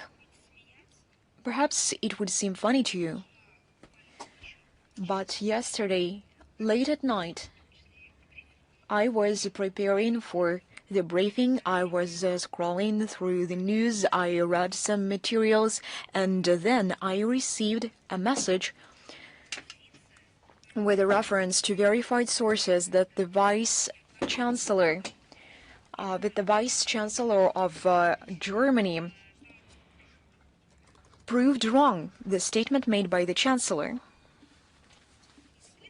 I do not know what they feel there and what they are trying to test, what they are trying to test themselves or on each other. I can say one thing, that you are playing with the fate of Europe. Yesterday, I received a big number of calls with the demand to comment on the statement made by Merz. They cannot be based on some biased opinion on his own ambition. These are the words which were pronounced by the head of state, and they should be based on a well-balanced, legal and responsible position. This does not mean that this position can be only one. There could be different ones. But when saying things of this kind, a person should coordinate what he says with the responsibility for what he says. Many millions of people shivered, I believe, when they heard this message from Berlin that had to do with lethal arms. And some hours afterwards, it turned out that they were misunderstood, that these are some verbal tricks. Perhaps later, the Chancellor of Germany will speak, and he will prove wrong the statements made by Vice Chancellor. This is a very important issue. This doesn't even have to do with the deliveries of some seasonal goods, of seasonal products. They are speaking about fates and destinies of millions. They are speaking about life and death of people on the European continent. But frankly, I doubt that the head of the German government has the mandate to make such statements on behalf of other states. He said that this decision was also made by Great Britain, Germany, and France. Perhaps we should be guided by the notion that they have already proved this statement wrong, or other authorities have to explain who or how decided on this issue. Perhaps Merz decided to engage into self-promotion. He might be not fully aware of what he's doing, or he cannot understand the measure. He does not know the measure. He is not moderate. Perhaps this is his first time in this position. He wants to seem to look strong, and this is the act of self-assertion. But this is not the topic when you can make unsubstantiated statements and when you do not understand your responsibility. Speaking about the position of Germany, the decision to lift any limits on the range of the arms, this will drive Berlin even deeper into the abyss of supporting the Kiev regime. They won't be able to say any longer that they are in favor of peace and negotiations.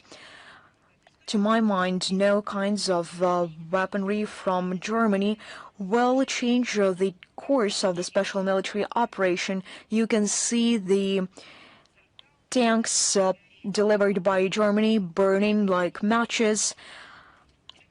The Tauruses will burn as well as drones delivered by Germany.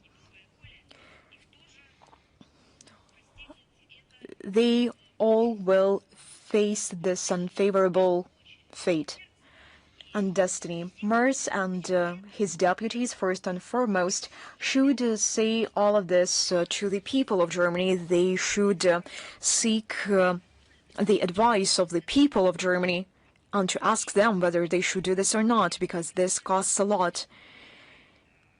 The businesses in Germany are escaping the country. They register their enterprises in different states in order to maintain their functions and activities.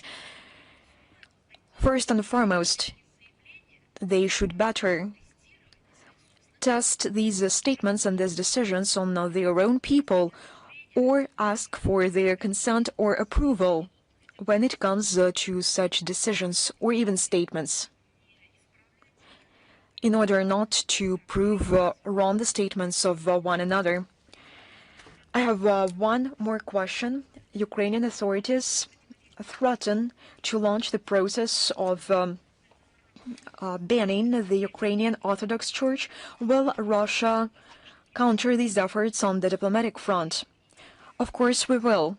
I think I paid enough attention to this. We will do this on international platforms. We will organize meetings in interstate formats within the UN Security Council. We will organize non-formal meetings, such as area formal meetings, scheduling conferences, preparing reports, and drawing attention of all international authorities at all levels and speaking at all levels, the Human Rights Council, the Third Committee of the UN General Assembly. We send concrete information and data. We distribute them as official materials. We continue these efforts in the OSCE. When it comes to the OSCE, we draw attention to every aspect of persecution of the Orthodox faith. In essence, this is the extermination of Orthodox religion in Ukraine. During the meetings of the OSCE, our diplomats in Vienna, they make presentations, they distribute materials. This subject is blocked there, but this does not mean that we will abandon our efforts. We will only step it up. Thank you very much. Do we have any questions from those who attend personally? Anadolu Agency, the ceasefire in Gaza. After that, the army of Israel renewed their attacks. They target the people of Palestine every day. A few days ago, the Israeli army started attacks against diplomats. What do you think of this?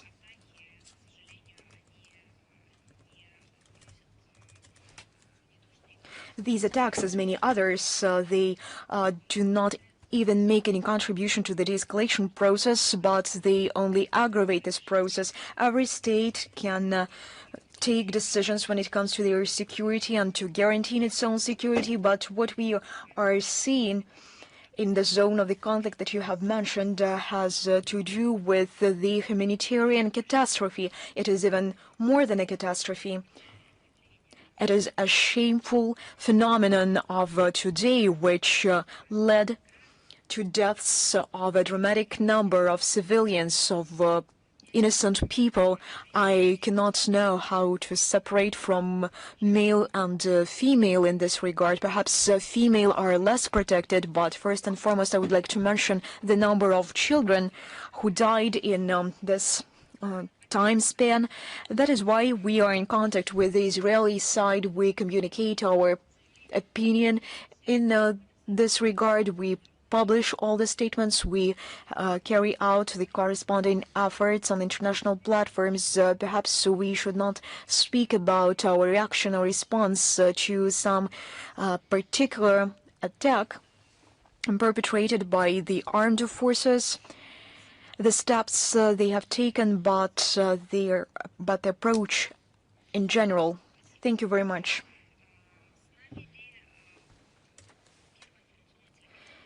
The First Information Channel of Belarus, are you with us?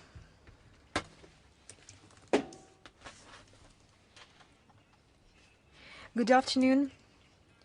Today, many states want to be involved. I'm sorry for the interruption.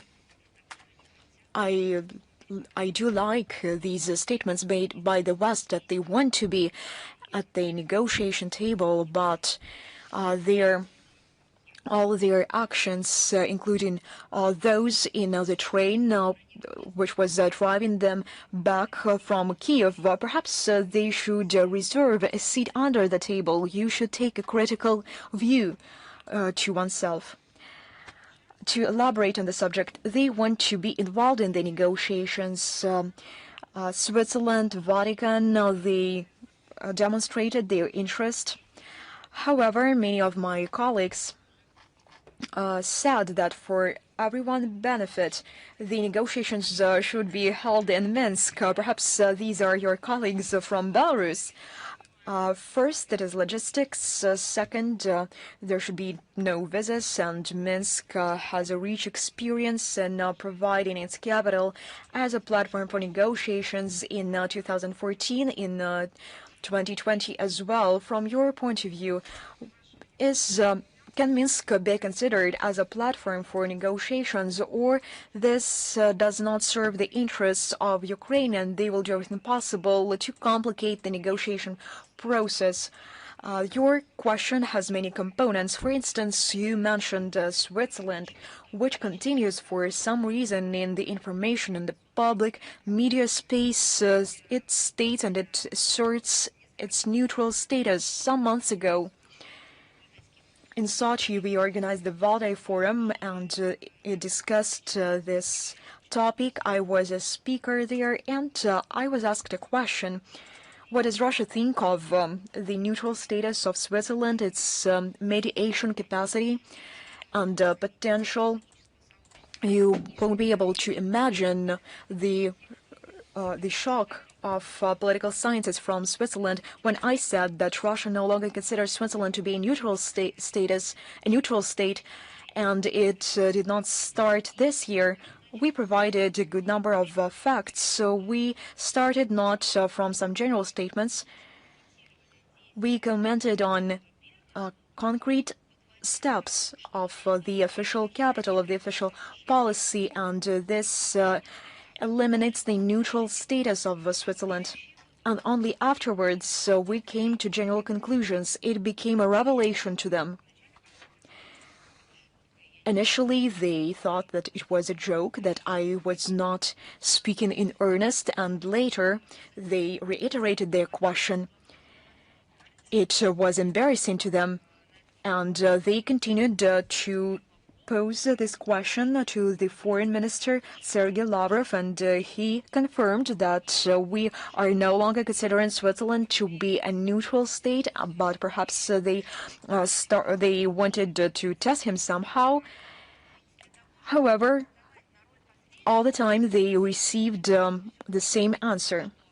But when you say that you are a neutral state, when you do not actively take sides, that you see the root causes of a crisis and that it is willing to do something in order to find a way out from the crisis, and to do this in a peaceful way, and that the ultimate goal is peace. This all should be substantiated and confirmed by facts and by concrete actions. We see no concrete actions from Switzerland, only anti-Russia sanctions. It has no obligations. Switzerland imposes these sanctions on a voluntary basis. The strategic silence regarding everything that has to do with the humanitarian situation.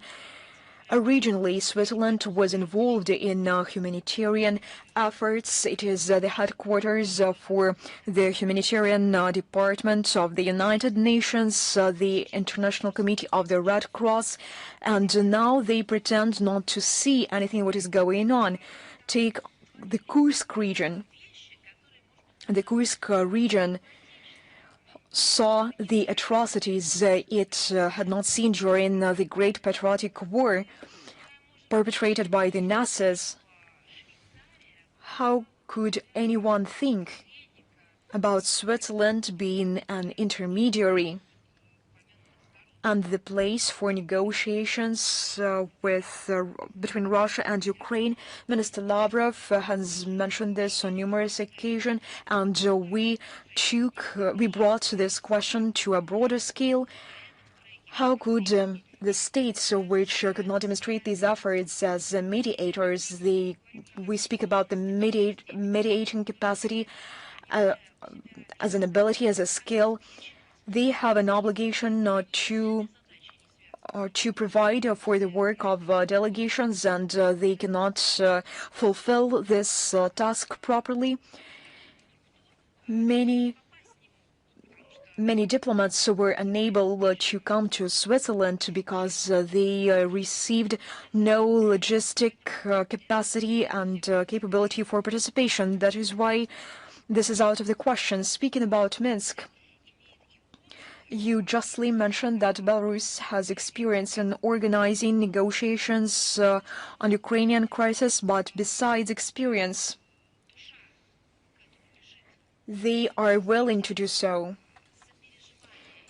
We see that the people of Belarus and the authorities of Belarus sympathize with what is happening in the region as our brothers.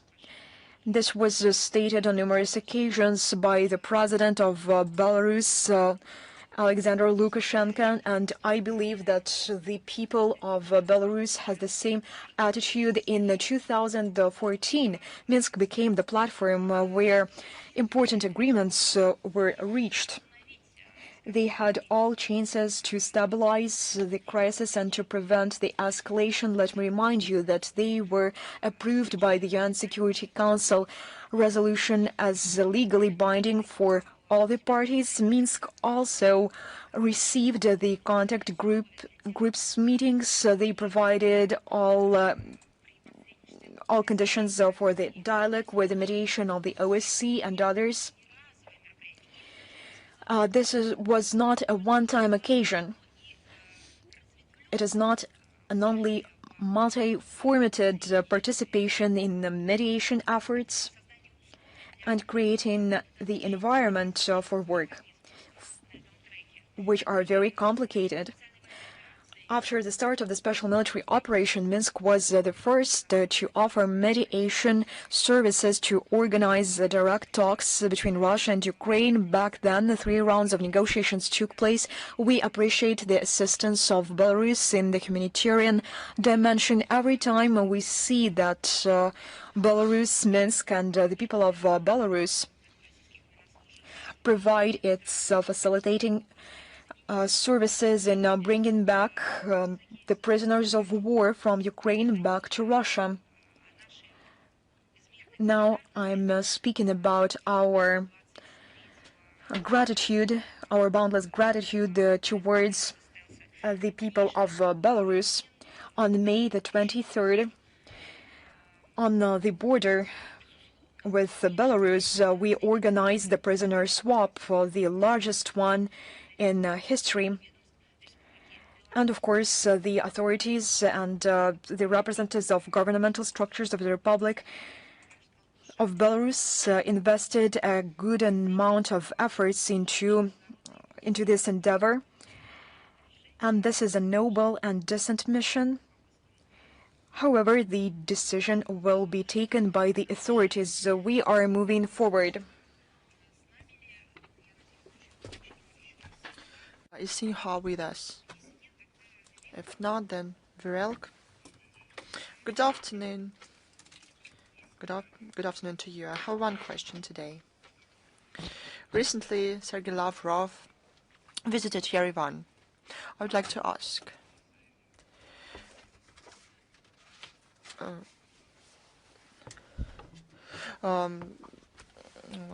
he said that ministers talked frankly, without any misunderstandings. That's what I would like to know.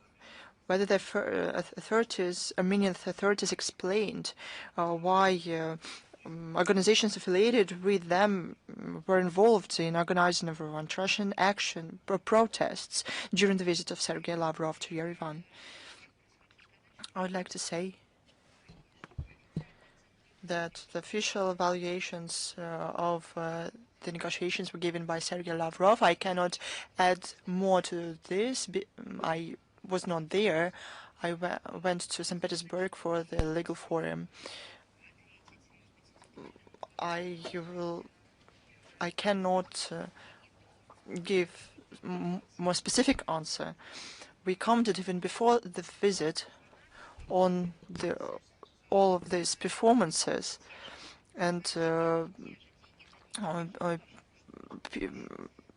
money go from the same people are involved. We understand this. We understand who wants it.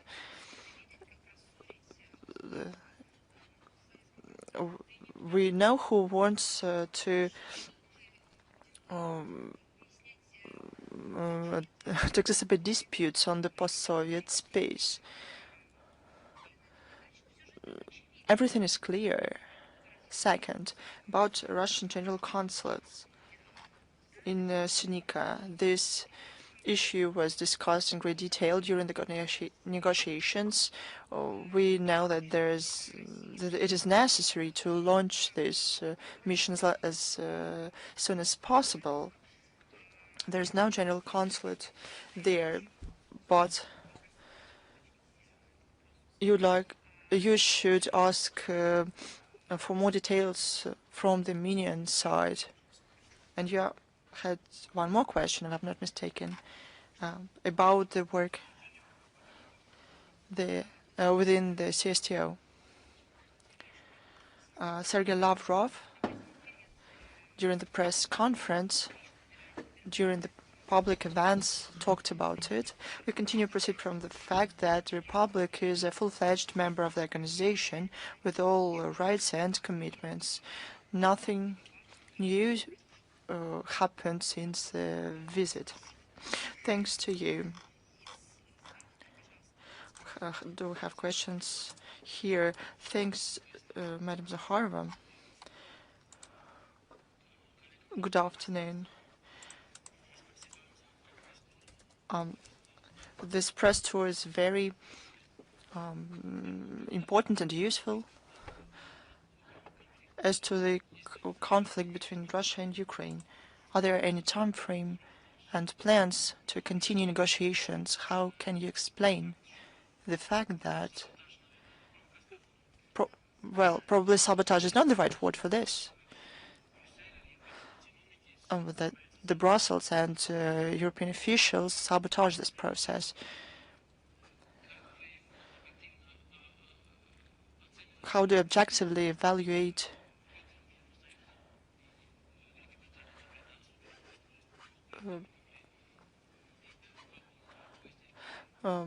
the stance of the European leaders?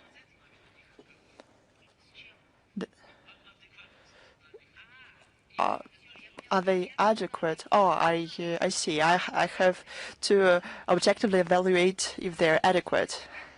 You know, this event is public, so I cannot give any evaluations the way I would like to, actually. In the scriptures, various nations, peoples, in myths and legends, have the same very words. Those who have eyes can see, those who have ears can hear, and you every day can see online how adequate they are. But this is not the point. It's all about lies that they tell all the time. Everything can happen. We found ourselves in unpleasant situations all the time because of ourselves or because there are provocations. But you shouldn't lie. You should say the truth about what happened. And when the whole global community saw not from somebody else's words, but saw things that are usually seen in films to show drug users. And we were convinced that it is us who come up with fakes and that we spread them. This is not adequacy, because this method of not even justification but of lies was chosen. Then you saw a set of events in the same line. Second, you ask if this is the reason why they sabotage or do something close to this, the developments in Ukraine. Within days after the statement of the MoFA, our MoFA, about attacks on civilian facilities, he made some follow-up comment on those statements and said that this continues the policy of Biden. But why? Because they were taken to power by the same powers or for forces affiliated with these forces, because they are waiting to have a rematch, because the previous U.S. administration did not recognize the defeat on the elections in 2022. And everybody is waiting for how it's going to happen. thought. I think that it is unclear how they got to these positions. Their professional level isn't backed by anything substantial. Their public and political activities could not take them to these positions. They don't know history. It cannot be qualified as anything other than that. They are not people, personalities with an agenda. They are also tools of this global liberal dictatorship. Sometimes they take inadequate steps and to make inadequate statements. They sometimes even don't know what they're saying about. Look at the statements of the President of France and people who work for him, French diplomats as well. They contradict each other, not only to our words, but to each other. It is not clear who says who. I talked about the words of Chancellor of Germany, and his words were debunked by his deputy. And this is strange. This phenomenon has a lot of reasons. And this situation for Europe was predicted not in this century, but not even in the last century, but in the century before the last century. There's no sense using stronger words. But that's the situation where liberal dictatorship finds itself in. The will of majority is distorted by the shenanigans of minority. The law is trampled upon by political, as they say, narratives. Human rights are only words to push for their own interests. Morals and values are not there.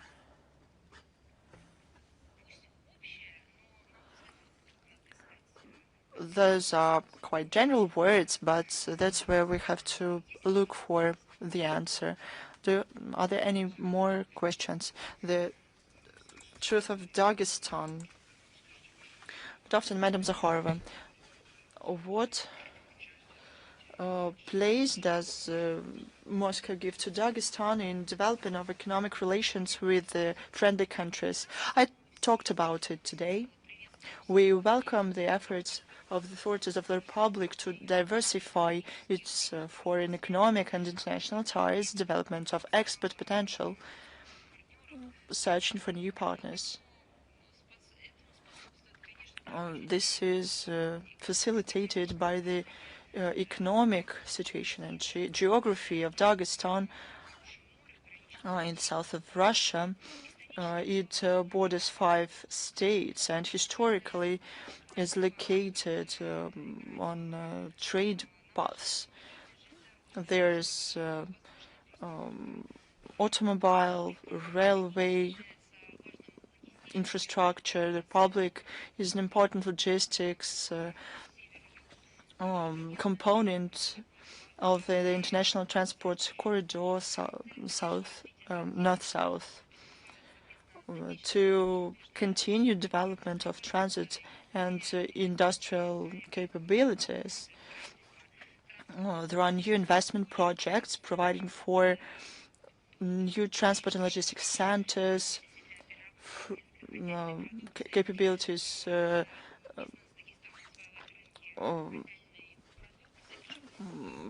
process agricultural products.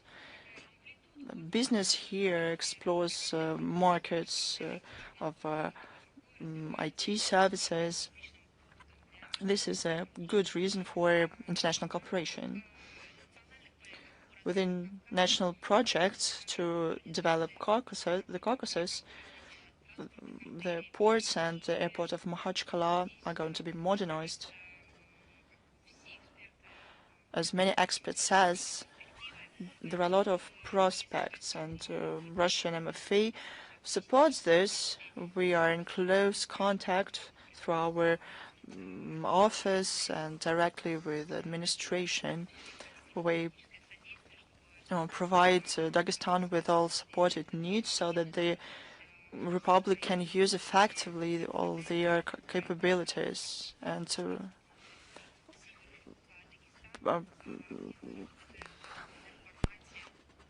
and possibilities.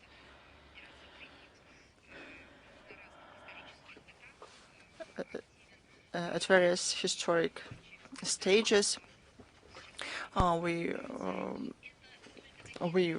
have been working. There's going to be a presentation of the region, and those only the tips of the iceberg of the work that takes place on the daily basis with our missions, with the coordination role of the ministry. Contacts are established, issues are resolved.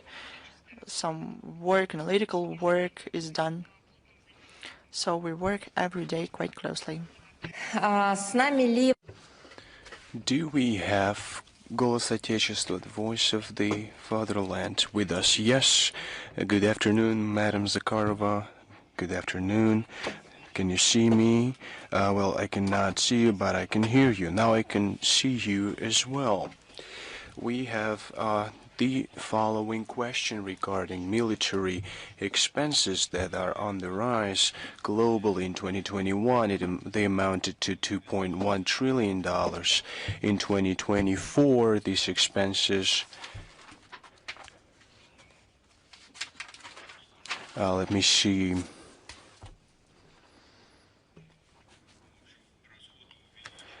The expenses increased, and according to the forecasts, by 2024, this number can double, so we can see rising tensions globally. Do we have any opportunity in Russia to ensure our security and to not allow the world to be dragged into this large-scale Third World War? Yes, there is such a possibility. Well, I'm answering your question, but what kind of a possibility is that? Well, there was hope. First, I can comment on it further, elaborate if you want. No, it's fine. I'm going to elaborate on it myself. Of course, in geopolitical and military planning, although I think it should be our defense ministry and other services prerogative who should present detailed answers, but let me briefly dwell on this subject. In its planning, both military and geopolitical, Russia relies on the analysis of constantly evolving threats and facts. We focus especially on the risks of undermining strategic stability. I have mentioned today the Russian-Chinese statement of May 8th that can provide you with concrete examples on how we respond by using political and diplomatic measures in particular. This statement, if you can remember it, U.S. steps and other nuclear states' steps are outlined.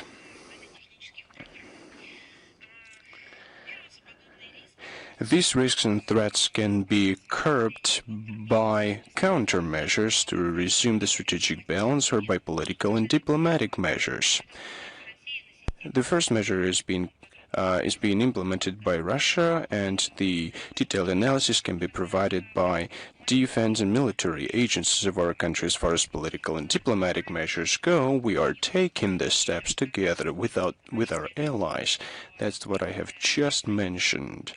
You are talking about non-allies, or those who represent non-friendly regimes. Maybe the conditions are not ripe yet for conducting a dialogue. As far as the fruitful dialogue with the U.S. goes, to discuss factors of stability, will require, and it was mentioned by the leadership of our country, a reliable political basis that provides for the normalization of bilateral relations, including material manifestation of them and the readiness of Washington to respect core interests of Russia and to eliminate root causes of principled differences, and in no small part in terms of security. It is of great concern what we see in Europe. Their elites and NATO countries as well are promoting the notion of a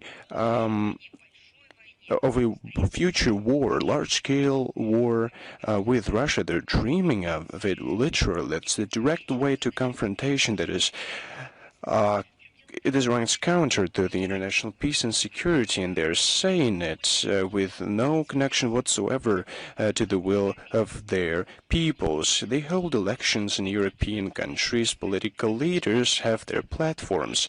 They never say about a future large-scale war, vote for it.